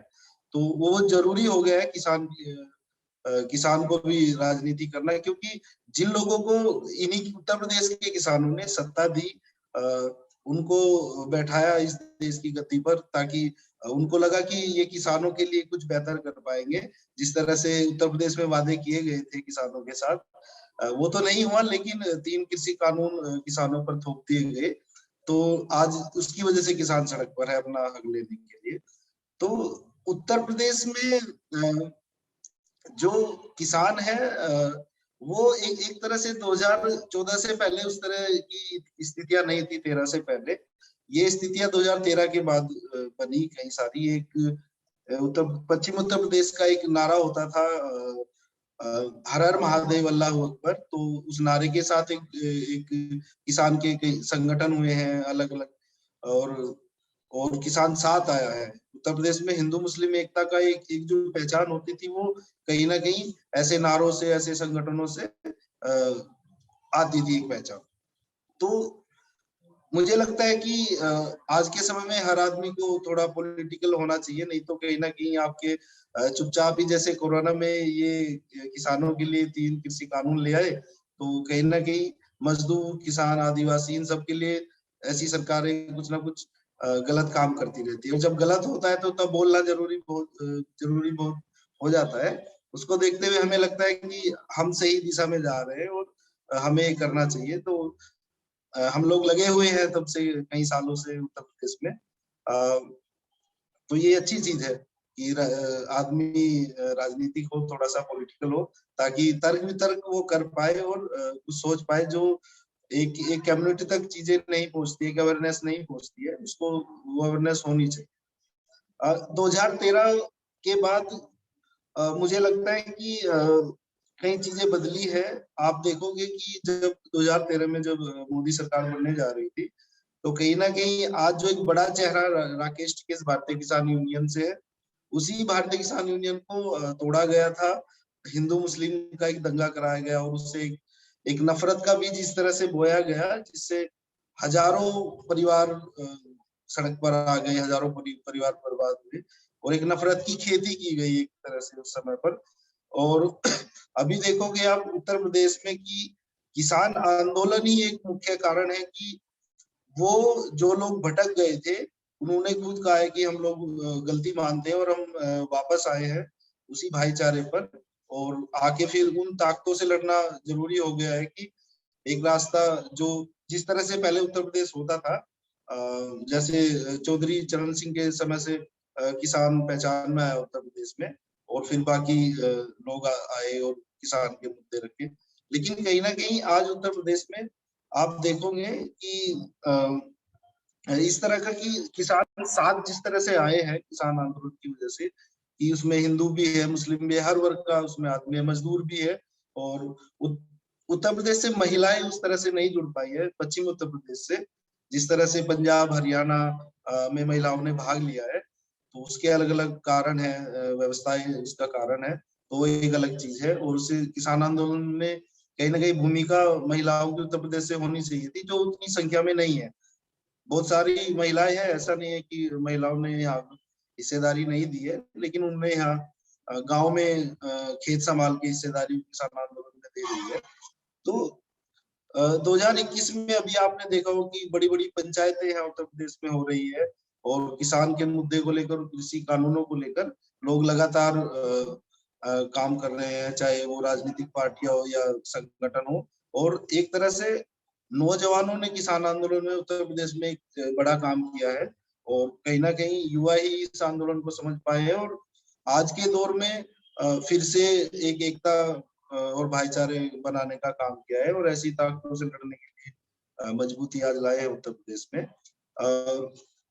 उत्तर प्रदेश में गन्ना, एक मैं अगले सवाल पे आता हूँ। गन्ना मुख्य फसल है उत्तर प्रदेश में और चौधरी चरण सिंह के समय से गन्ना मुख्य फसल रही है और गेहूं भी यहाँ पर पैदा होता है। गन्ने से गन्ना जो है नकदी फसल है और गन्ने में शामली जिले में इस साल सबसे ज्यादा गन्ना मिला है शामली को और कम से कम 70% उत्तर प्रदेश उत्पादन करता है चीनी मिलों से चीनी का। तो ये यहाँ पर जैसे किसान गन्ने की खेती कर रहा है और उसी खेती के साथ साथ मजदूर भी जुड़ा हुआ है और मजदूर इस तरह से जुड़ता है कि गांव में, ग्रामीण इलाकों में मजदूर जिस तरह से खेतों में काम करता है, किसान का दाहिना हाथ समझा जाता है मजदूर की। उसके खेत भी संभाल रहा है, जो बड़े किसान है उनके खेत भी संभाल रहा है और कहीं ना कहीं सांस्कृतिक तौर पर जुड़ा हुआ है और कहीं ना कहीं अलग अलग मुद्दों से जुड़ा हुआ है, आर्थिक आधार पर, सामाजिक आधार पर। क्योंकि किसान फसल उगाता है तो मजदूर को भी रोजगार भी पैदा होता है और उसकी जरूरतें भी पूरी होती है। वो कहीं ना कहीं किसान से आज भी ग्रामीण इलाकों में आ रही है मजदूर के पास। तो कहीं ना कहीं एक दूसरे की परछाई किसान और मजदूर होते हैं उत्तर प्रदेश में, क्योंकि गन्ने को चीनी मिल तक पहुंचाना, उसमें मजदूर का एक बड़ा श्रम और एक बड़ा सहयोग होता है, जिससे किसान भी एक रात की सांस लेता है कि जब तक मेरे पास ऐसे अच्छे मजदूर हैं और उन एक दूसरे से जुड़कर एक दूसरे की जीविका चल रही है। तो ये बड़ा जरूरी हो जाता है कि गन्ने जैसी फसलों पर जहाँ पर आज की सरकारी ताकतों ने इतना बड़ा गन्ना भुगतान रोका है, 12,000 करोड़ उत्तर प्रदेश में अभी गन्ना भुगतान बाकी है। जब किसान को उसके आर्थिक आधार पर उसको तरक्की नहीं होगी तो आप सोचिए फिर मजदूर को कैसे आर्थिक आधार उसका बढ़ेगा, सामाजिक आधार बढ़ेगा। क्योंकि कहीं ना कहीं मजदूर को एक आय भी और सामाजिक चीजें भी कहीं ना कहीं किसान से प्राप्त होती है। और ये बहुत जरूरी है कि उत्तर प्रदेश से मजदूर भी बड़ी संख्या में भाग ले रहे हैं किसान आंदोलन में और लगातार जुड़े हुए हैं चीजों से। तो इस चीनी मिलें जो है बड़े तौर पर पूरे देश में पूरी दुनिया में भारत का भी दूसरा स्थान है गन्ना पैदा करने में। और चीनी आज सबकी जरूरत है, तो कई चीजों में इस्तेमाल होती है, कई सारी चीजें, उसकी मिठाई भी बनाई जाती है उससे, चीनी में, चाय में भी, और अलग अलग चीजें उत्पादक बनते हैं। तो किस तरह से वो लोगों तक पहुंचती है और उसको जो पहुंचा रहे हैं, जो उसको पैदा कर रहे हैं, उनका कितना बड़ा सहयोग है उस उस चीनी को, उस मीठे को तैयार करने में, तो कहीं ना कहीं उत्तर प्रदेश एक बड़ी भूमिका अदा करता है। और यहाँ पर 2013 के बाद जो हुआ सो हुआ, लेकिन अभी 2021 में किसान आंदोलन की वजह से कई चीजें साथ आई है। एक अभी 7 सितंबर की पंचायत की अगर आप बात करोगे, उत्तर प्रदेश मुजफ्फरनगर में जो हुई, लाखों किसान वहां आया, मजदूर किसान साथ आकर कहीं ना कहीं एकता का प्रमाण दिया है। और जो गलतियां लोगों ने की थी, जो नफरत में आके एक इतनी बड़ी दीवार खड़ी कर दी गई, कहीं ना कहीं आज वो किसान आंदोलन की वजह से ही वो दीवार गिरी है और लोग फिर साथ आ रहे हैं। हम भी जैसे चलचित्र अभियान भी लगातार किसान आंदोलन से जुड़ा हुआ है, खासकर उत्तर प्रदेश में। जो भी किसानों के साथ जो भी हलचल होती है, या चाहे सरकार के साथ उनके अधिकारों के लिए संघर्ष हो, या सड़क की लड़ाई हो, या किसानों के 3 कृषि कानून बिलों को लेकर उनकी लड़ाई, तो हम लगातार, जो मुख्य मीडिया नहीं उस तरह से कर पाई है, हम कोशिश करते हैं कि जो जमीनी मुद्दे हैं किसान से जुड़े, वो सामने लोगों की लाए जाए। और उसमें एक चलचित्र अभियान एक खास रोल अदा करता है। और उसी के साथ साथ खास बात यह है कि उन्हीं किसानों के बीच से लोग निकले हैं, किसान और मजदूरों के बीच से लोग निकलकर चलचित्र अभियान को चला रहे हैं। और साथ साथ डॉक्यूमेंट्री, ऐसी फिल्में, ऐसी न्यूज फीचर जो कहीं ना कहीं जो मेनस्ट्रीम मीडिया है उस तरह से नहीं ला पाती सामने। तो चलचित्र अभियान कोशिश करता है कि इस तरह की चीजें लोगों के सामने आए, और एक कहीं ना कहीं अवेयरनेस और एक लोगों में एक मजबूती पैदा हो, और ऐसे साथियों की संख्या बढ़े जो इस देश को, इस संविधान को बचाना चाहते हैं और देश को चलाना चाहते हैं। तो उत्तर प्रदेश की राजनीति में अभी, उत्तर प्रदेश में 2022 में चुनाव भी है, तो काफी हलचल हो रही है, अलग अलग जगहों पर राजनीतिक हलचल भी है, और लोग तैयारी में लगे हुए हैं। लेकिन किसान आंदोलन ने उत्तर प्रदेश में उस राजनीतिक चुनाव पर एक बड़ा असर होगा किसान आंदोलन का, और उस राजनीति को बदल दिया है, जो पिछले 7-7.5 सालों में की गई उत्तर प्रदेश में। और उसमें एक नरसंहार हुआ, लोग मारे गए, लोग बेघर हुए, और एक खास कम्युनिटी को जिसमें टारगेट किया था। लेकिन उन्हीं लोगों ने फिर वापस आके ये तय किया कि नहीं, अगर इस देश में किसानों को तरक्की लेनी है, मजदूरों को तरक्की लेनी है, या आगे बढ़ना है, तो ये सबको साथ में लाना पड़ेगा। लोग साथ आए। और अभी किसान आंदोलन तय करेगा कि उत्तर प्रदेश में जैसे चुनाव होंगे, उसका एक बड़ा असर हुआ है उत्तर प्रदेश में, पश्चिमी उत्तर प्रदेश में खासकर, जहाँ पर जाट, मुस्लिम या अन्य कम्युनिटी साथ आ रही है लगातार। तो अभी चुनाव है, देखते हैं सब लोग। हम लोग भी लगातार किसानों के साथ लगे हुए हैं, और एक डॉक्यूमेंट्री फिल्म भी हम लोग अभी बना रहे हैं उस पर। तो हम लोग चलचित्र अभियान से ऐसे लगातार काम करते रहेंगे, और सभी साथियों के सहयोग की जरूरत है। तो सभी का धन्यवाद जी। Yes, thank you so much Vishal भाई। जैसे आपने कहा, I will just try to basically reframe in a way shortly. Vishal spoke about how it's very important that especially in Uttar Pradesh, if not any other states, agriculture has to be highly political, and it is now the right time to ensure that this politicization is out there. And because each of these laws, each of these crops, and right from laws around, say, labor, or any laws that discriminate, these affect not only that particular community in silos. It affects the entire system. It affects all the farmers, and vice versa. And he very beautifully told us how the coordination between the laborers and the farmers is what ensures that not only the economy in that area, not only agrarian economy, but the entire country is fed well and at the right time. He obviously spoke about post 2013, and especially in the last 1 year, what is the kind of change, or in a way the turn that has happened in Western UP, and we are all waiting to see how it affects the political situation in a positive way. And the beautiful slogan that has always been a part of not only the protests or rallies, but the heart and soul of Western UP. If I'm not wrong, it is when someone on the stage says Har Har Mahadev, from the audience people say Allahu Akbar. Is that right, Vishal bhai? These are things that actually tell all of us how beautiful our country can be if allowed to be, and how such divisions not only on the basis of occupation, but also on the basis of how these communal things enter our systems, and how the capitalistic forces basically fuel these divides to ensure that the people on the margins are pushed more and more towards the margin.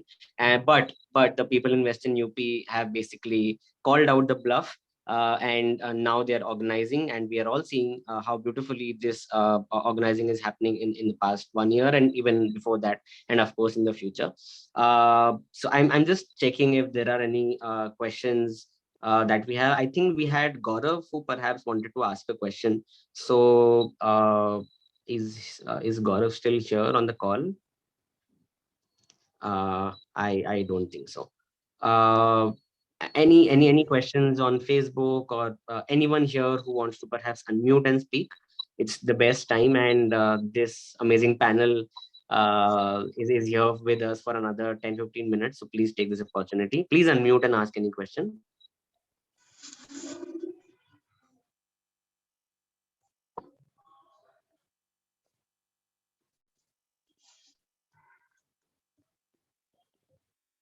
Yeah, it's not necessary that it be a question. Any observation that you want to share with the panelists, it'll be really great to have it. So I'll wait for another 10-15 seconds. Otherwise, I myself have a question, so I would want to take this opportunity.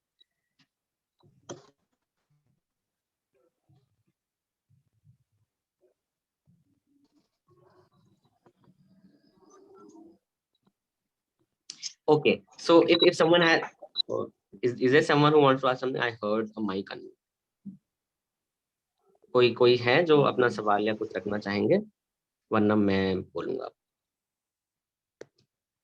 Meera, आप कुछ पूछना चाहते हैं या बताना चाहते हैं?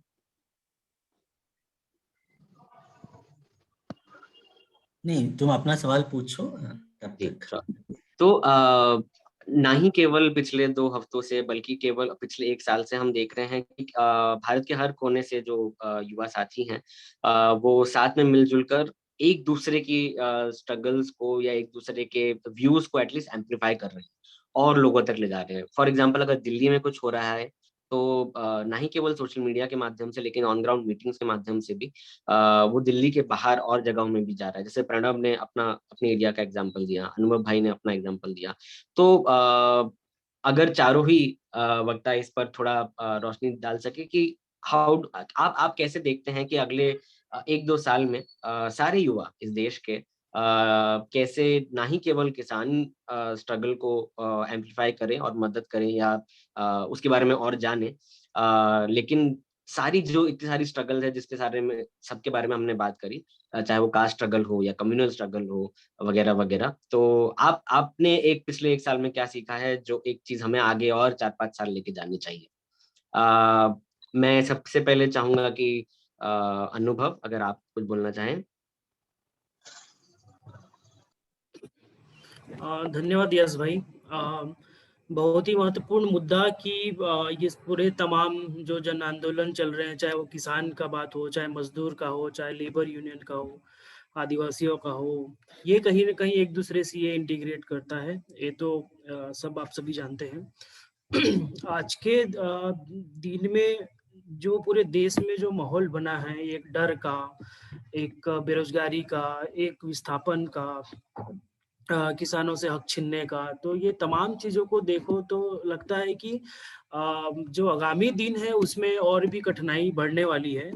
कठिनाई हर एक तरफ से बढ़ेगी। जो पूंजीवाद का जो प्रभाव है वो जैसे अब स्थिति है, इससे स्थिति और आगे बढ़ेगी, उनका दबाव बढ़ेगा। दूसरे तरफ से आप जैसे देख रहे हो कि हर एक जो जो एंटिटी है हमारे सरकार के, वो सब चीज़ों को कमज़ोर किया जा रहा है। मीडिया को देख रहे हो कि इतने बड़े-बड़े जन आंदोलन हो रहे हैं, फिर भी मीडिया को कोई फ़र्क नहीं है इस चीज़ों को लेके। तो कहीं न कहीं ये चीज़ हमको थोड़ा देखना पड़ेगा कि सारे जो आंदोलन हैं, जो जहाँ से भी उपज रहे हैं, उसको एकजुटता में लाने के लिए हम क्या कर सकते हैं? अगर दिल्ली के टिकरी बॉर्डर में जो आंदोलन हो रही है, वो आंदोलन में छत्तीसगढ़ का एक आदिवासी जब तक उससे नहीं जुड़ेगा किसी भी रूप से, तब तक वो आंदोलन और आगे नहीं बढ़ पाएगा और काफ़ी लोग ज़्यादा से ज़्यादा अवेयर नहीं हो पाएँगे उन सब चीज़ों को लेके।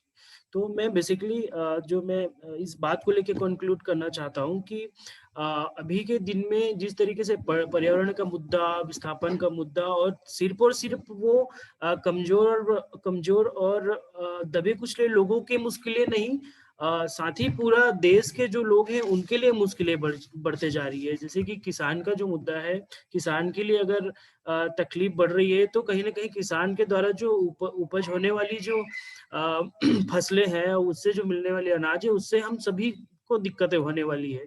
उसी तरीके से चाहे वो किसी भी तरीके से अगर उस चीज़ को देखते हैं कि पानी का हो, चाहे पर्यावरण का है, तो वो आदिवासियों के क्षेत्र से अगर जंगलें खत्म होते जाएगी, वहाँ से अगर पूरे लोग विस्थापित होते जाएँगे, तो कहीं न कहीं इसका सीधा प्रभाव वहाँ के पर्यावरण और ये पूरा क्लाइमेट में पड़ेगा। तो अगर हम सीधा अगर कनेक्ट करते हैं सारी चीज़ों पे, तो वो बहुत एक-दूसरे से इंटीग्रेट करता है।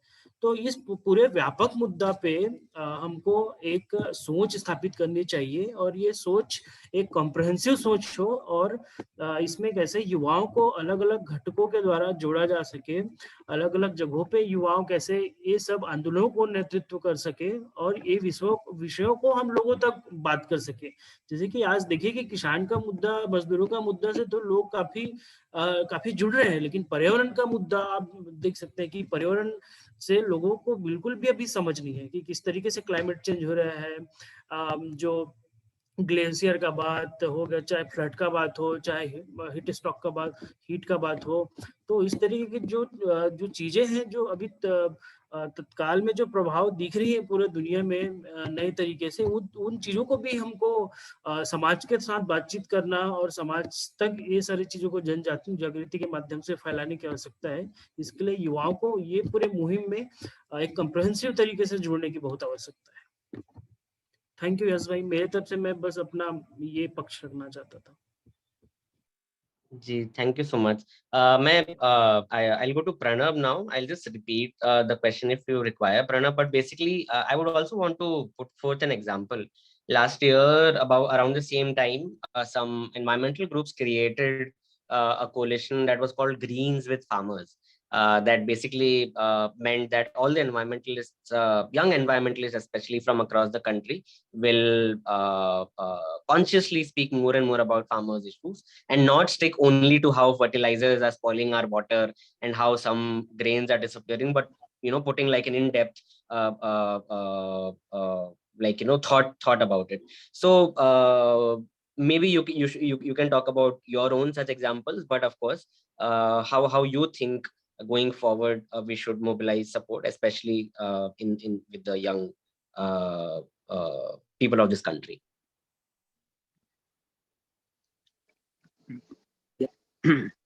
Hi, yes.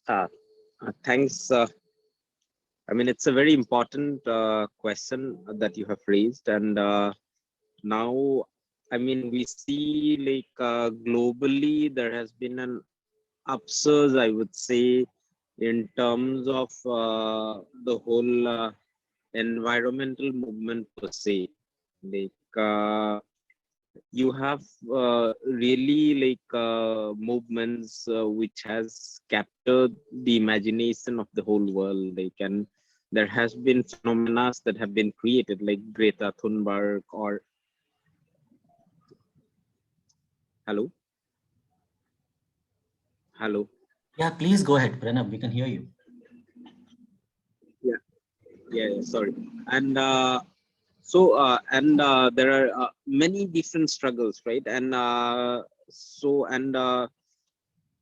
think like somewhere like the farmer struggle is very fundamental in giving direction to all the environmental activism or movement that is taking shape in the country among the young people. The farmer struggle, the labor struggle, like against the labor codes that have been as in derived upon now, and the different acts, the way fundamentally how farmers or laborers, like the majority of the people, like who actually sustain this whole system, the whole world, is being targeted, and how and why, like the primary premises and questions, right? And the environmental movements, I guess, should engage more with these questions. Like if somehow I see, like, I feel there is kind of a gap, or maybe some things like that's running parallelly, like there's an environment movement which is seen as more urban, more techno savvy, more like urban centric, city centric, and there's the peasant and farmers and laborers movement who are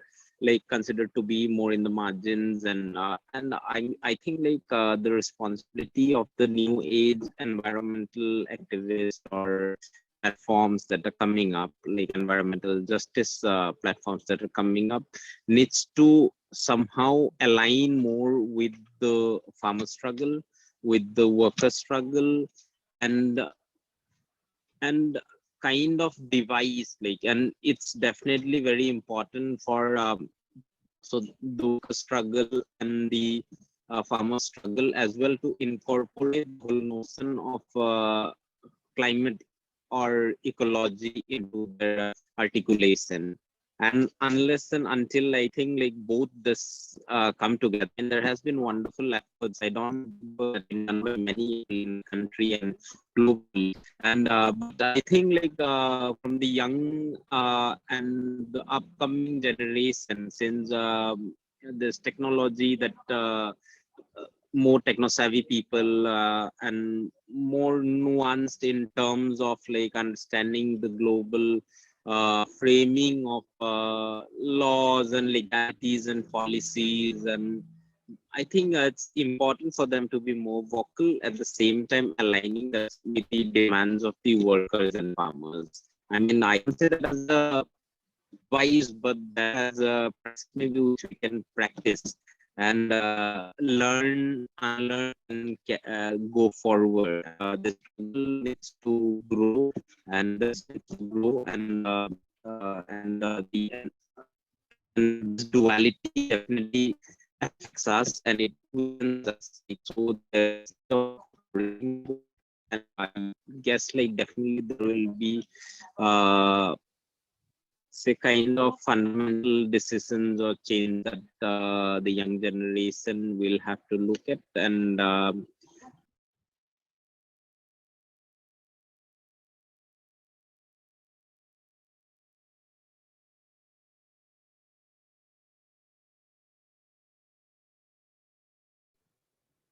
Did we lose Pranav? क्या आप सबको मेरी आवाज आ रही है? हाँ, I think उनका internet ये हो गया। हेलो, या हाँ बोलिए। Hello, Yeah, we lost you for 10 seconds yeah. or something. Sorry. So what I was saying is, so I mean, I think it's a great time. Like, I won't be very pessimistic, because it's a great time, because we see like there's so much of possibilities and there are new ways. I mean, definitely we need to tie ourselves together, and we do not need to be hopeless. And I remember like there was some sort of mechanism that was going on in the whole globe as well at this point of time with the coronavirus and everything. Like, but at the same time, it is also the moment of possibilities where like a lot of people are talking of starting a new. We have seen kind of a rejuvenation in say grassroots economics, as in terms of like people who have had to come back to the lens and the kind of innovations that are coming up, which is a very positive.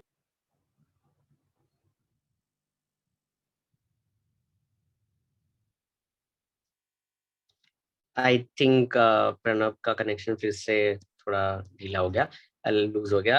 Yeah, I'll just end with my last sentence. Yes. Hello. Ji. Yes. So here I end with my last sentence, like, yeah, definitely, like, this is the time of possibilities, and it's important for the younger generations to take the responsibility and actually claim the space.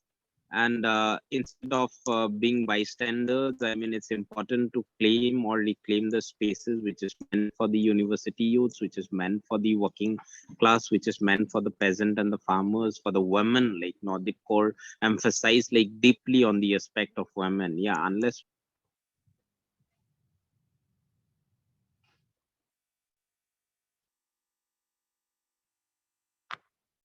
I think we'll move to Navdeep now. Pranav, thank you so much. आपने बहुत सारी important चीजों को जोड़ते हुए अपना view रखा। नवदीप, वैसे तो आपका जब जब हमने आपसे बात करी थी, it was like pretty inclusive anyways, but I am sure आपके पास कुछ आइडियाज हैं, कुछ और सजेशंस हैं, या कुछ थॉट्स और रिफ्लेक्शंस हैं किस तरीके से हम सब पिछले एक साल के इस यूनियन को आगे बढ़ा सकते हैं। तो please will be glad to hear you. Thank you so much Yash. Yash है ना? हाँ, तो साथी मतलब सबसे बड़ी बात जैसे आपने बोली है कि सबसे बड़ा जो ये है कि हमारा एक्सपीरियंस क्या रहा है। मुझे नहीं लगता कि सिर्फ मतलब डिवाइड एक मिनट प्लीज।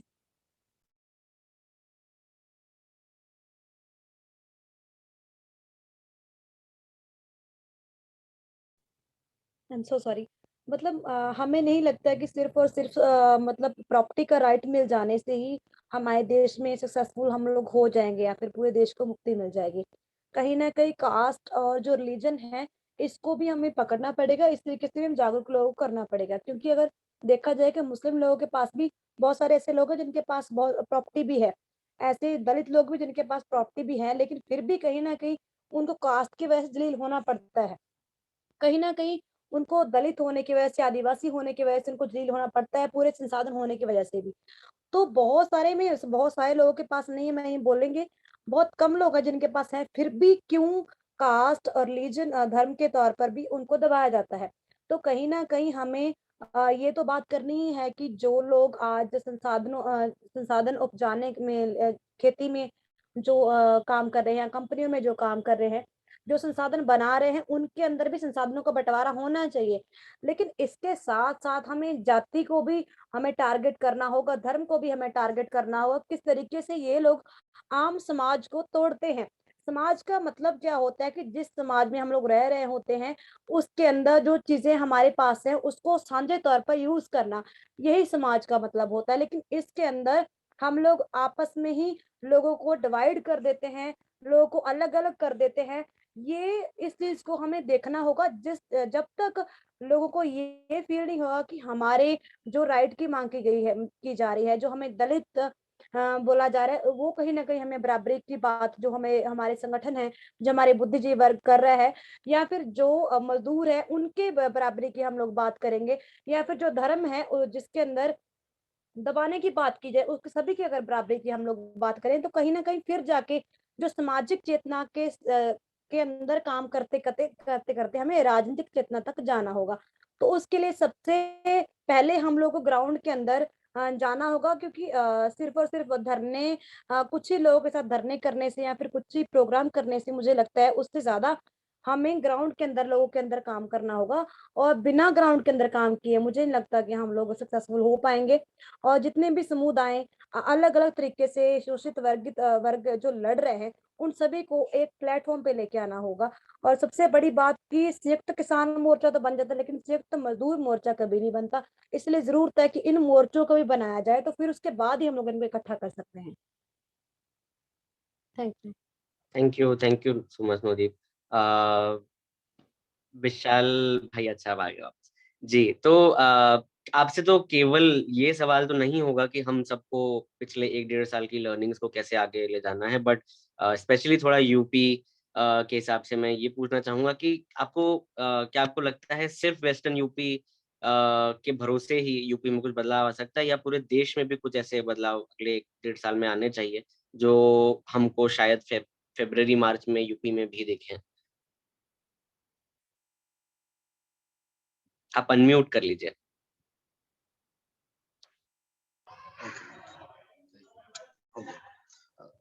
देखिए, उत्तर प्रदेश एक बड़ा राज्य है, कई अलग अलग भाषाओं से, संस्कृतियों से जुड़ा हुआ है, और वेस्टर्न वेस्टर्न यूपी और ईस्टर्न यूपी से बहुत अलग है। पूर्वांचल और ये पश्चिम है, तो कल्चर अलग है, भाषा अलग है, कई तरह से चीजें अलग है। यहाँ की खेती अलग है, यहाँ की खेती अलग है। तो उत्तर प्रदेश में जो जिस जिस तरह से स्थितियां है, परिस्थितियां है, उसके उसके अनुसार हमें लगता है कि जो कम्युनिटी में जो काम है, उन कामों को हमें बढ़ाना चाहिए, और सिनेमा भी इसका एक अच्छा माध्यम हो सकता है। इस दुनिया में और इस देश में अच्छी और बुरी फिल्में बनी है बहुत सारी।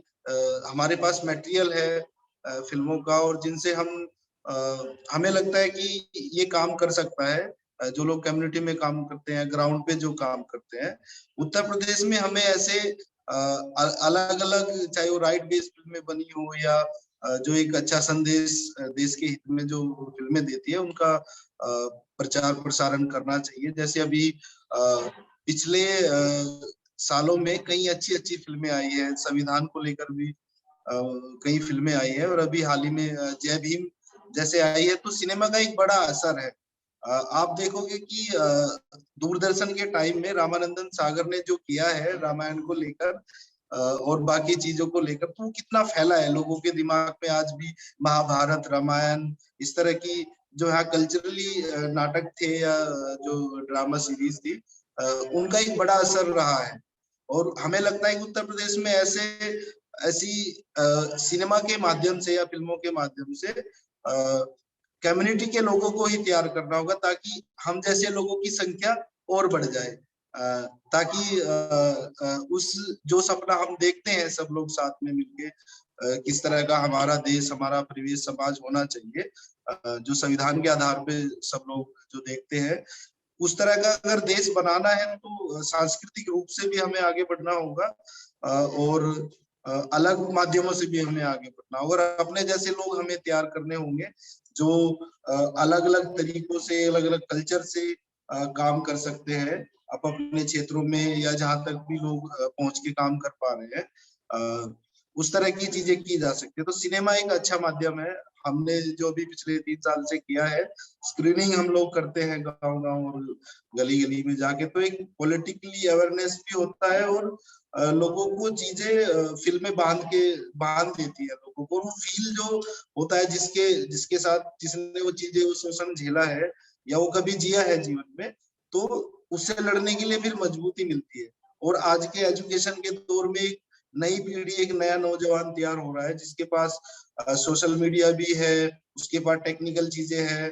तो जैसे जैसे हम आगे बढ़ रहे हैं, उसके हिसाब से शायद नौजवान इन चीजों को पकड़कर एक मजबूत एक संगठन, एक मजबूत समुदाय, समाज और परिवार बना सकता है, हमें ये लगता है। तो ये अच्छा है कि अगले आने वाले समय में इस तरह सिनेमा को भी यूज किया जाए अपने काम में। और चाहे किसान आंदोलन पर ही आप देखिए कितनी सारी चीजें इजाद हुई है अभी, और वो लोगों को तो जिस तरह से पहुंची है, वो भी एक सिनेमा का एक बड़ा काम है, फिल्मों का एक बड़ा काम है। एक तरफ जहाँ पर 2013 में मीडिया के द्वारा एक नफरत फैलाई गई सोशल मीडिया के माध्यम से, तो सोशल मीडिया ने उस चीज को समेटा भी है, और आज हिंदू मुस्लिम और सभी वर्ग के लोग किसान आंदोलन के तहत साथ आए हैं। तो ये एक अच्छा साधन होता है फिल्में बनाना और फिल्में दिखाना, जो हम उत्तर प्रदेश में कर रहे हैं। तो ये काफी चीजें इंटरेस्टिंग हो रही है। ये हम भी कर सकते हैं, सब लोग अपने यहाँ भी मिलके कर सकते हैं। आप एक फिल्म दिखा के देखिए ना, लोगों को उस प्रोजेक्टर की स्क्रीन ने बांध लिया। तो ये हमारा अनुभव है। हम लोग गाँव गाँव में जब जाते हैं, तो एक टाइम होता था जब VCR वगैरह चलते थे, मजदूरों के बीच चलते थे, किसानों के बीच चलते थे। उसका ये था कि हिंदू मुस्लिम सब वर्ग के लोग साथ में आके एक फिल्म देखते थे। दूरदर्शन आता था, भले ही चाहे वो फिल्में होती थी, और उस दौर में भी बड़ी अच्छी अच्छी फिल्में बनी है। आप देखोगे तो मजदूरों का एक दौर आया है, मजदूरों पर कितनी फिल्में बनी है, किसानों पर कितनी फिल्में बनी है, कास्ट पर कितनी फिल्में बनी है। लेकिन उनका प्रचार और उनका दिखाया जाना ही लोगों ने कम कर दिया। तो एक इस चीज को अगर हम लोग बढ़ा सकते हैं तो एक अच्छा हमें लगता है कि काम हो सकता है सब लोगों का। जी जी thank you so much Vishal भाई। मैं थोड़ा सा, मुझे पता है लालची हो रहा हूँ, मगर एक सवाल मैं आखिरी सबसे जरूर पूछना चाहूंगा। आप में से डिसाइड कर लीजिए कौन पहले जाएगा, मगर एक फिल्म जो सबको देखनी चाहिए आपके हिसाब से। अभी तो जय भीम रेटिंग में है, तो वो देखिए। और हमारे पास फिल्मों का पिटारा है जो हम अक्सर खुद भी देखते हैं, साथियों में भी और कम्युनिटी में भी दिखाते हैं। तो कई सारी फिल्में हैं, हम लोग एक लिस्ट भी शेयर कर सकते हैं। तो अभी के लिए आप जय भीम देखिए, आर्टिकल 15 देखिए, जो कई चीजों को आपको दिखाएगी। और चलचित्र अभियान की सारी फिल्में देखिए। हाँ, चलचित्र अभियान की सारी देखिए। अगला किसका बोलना है? नवदीप, अनुभव, कौन बोलना चाहेगा? कोई एक फिल्म, सबके लिए था ये सवाल, कोई एक आपकी फिल्म फेवरेट जो आप चाहेंगे और भी लोग देखें। ज्यादातर तो डॉक्यूमेंट्री ही हैं जो अच्छी अच्छी बनी हैं। तो हम लोगों ने अभी तक कुछ डॉक्यूमेंट्री बनी है, और अभी एक फिल्म थी चक्रव्यूह, वो बहुत बेस्ट मूवी जो मुझे लगती है, वो चक्रव्यूह मूवी जरूर देखने से है। और जो कुछ कुछ डॉक्यूमेंट्री जो पूरे सच्चाई के आधार के ऊपर बनती हैं और पूरा जो रियलिटी दिखाते हैं वो जरूर देखनी चाहिए, जो अलग अलग टाइम पे बन भी रही है। Thank you. अनुभव? मेरे ख्याल से तो एक बार न्यूटन देखनी चाहिए आप सभी को। आप कईयों ने देखा भी होगा। और न्यूटन बेसिकली जो है कि एक तो पूरा आदिवासी क्षेत्र को एक वो डिफाइन करता है मूवी, और उसका जो शूटिंग भी जो हुआ था वो भी एक सही जगह से हुआ था, तो उसके कंटेंट काफी रियलिस्टिक लगते हैं। तो वो आपको एक बार देखना चाहिए। Okay, thank you so much. तो अब आई थिंक हम सबकी कलेक्टिव वाणी को विराम यहाँ पर देना चाहिए, बट ये एंड करते करते अगर आप सब अपना एक चाहे संस्था का या आपके समुदाय का या जो भी आपका कोई एक स्लोगन है जो आप चाहते हैं और लोग उसके बारे में बात करें, तो प्लीज एक स्लोगन से आप एक एक करके एंड कर सकते हैं। तो नवदीप, पहले आप। मैं तो हमेशा एक ही स्लोगन देती हूँ कि जय जनता जय संघर्ष, जीत लड़ने वाले लोगों की होगी। Thank you so much. अनुभव? हमारा तो एक नारा है, मावा नाटे मावा राज, मतलब हमारे गांव में हमारा राज। Thank you so much. Vishal भाई? उत्तर प्रदेश को प्रेजेंट करता है यहाँ को। जैसे अभी हर हर महादेव और अल्लाह अकबर बड़ा चला, मीडिया ने भी काफी चलाया, लेकिन चलचित्र बिहार में ने भी उसको कवर किया था। उस बयान पर एक ही प्रसिद्ध नारा इधर है, जय जवान जय किसान भी इधर से आया था। तो इस तरह के कई नारे हैं, तो मैं ये प्रेजेंट करूंगा। जी, थैंक यू सो मच।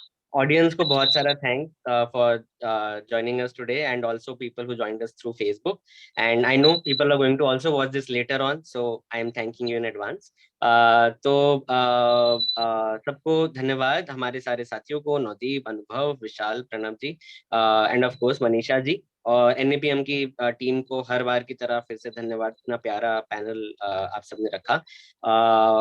और मैं ये जरूर कहना चाहूंगा कि जो भी अभी देख रहे हैं या बाद में वीडियो देखेंगे, अगले हफ्ते फिर से यहीं पर मिलेंगे, उसके अगले हफ्ते में मिलेंगे, और उसके अगले हफ्ते में मिलेंगे। युवा संवाद से आप जुड़िए, आप NAPM के साथ वॉलंटियर भी कीजिए। At least for the process of Yuva Samvad you must volunteer with NAPM and for other processes that NAPM has. So thanks, see you again next Thursday and the Thursday after that. Take care, good night. जिंदाबाद सभी को जिंदाबाद।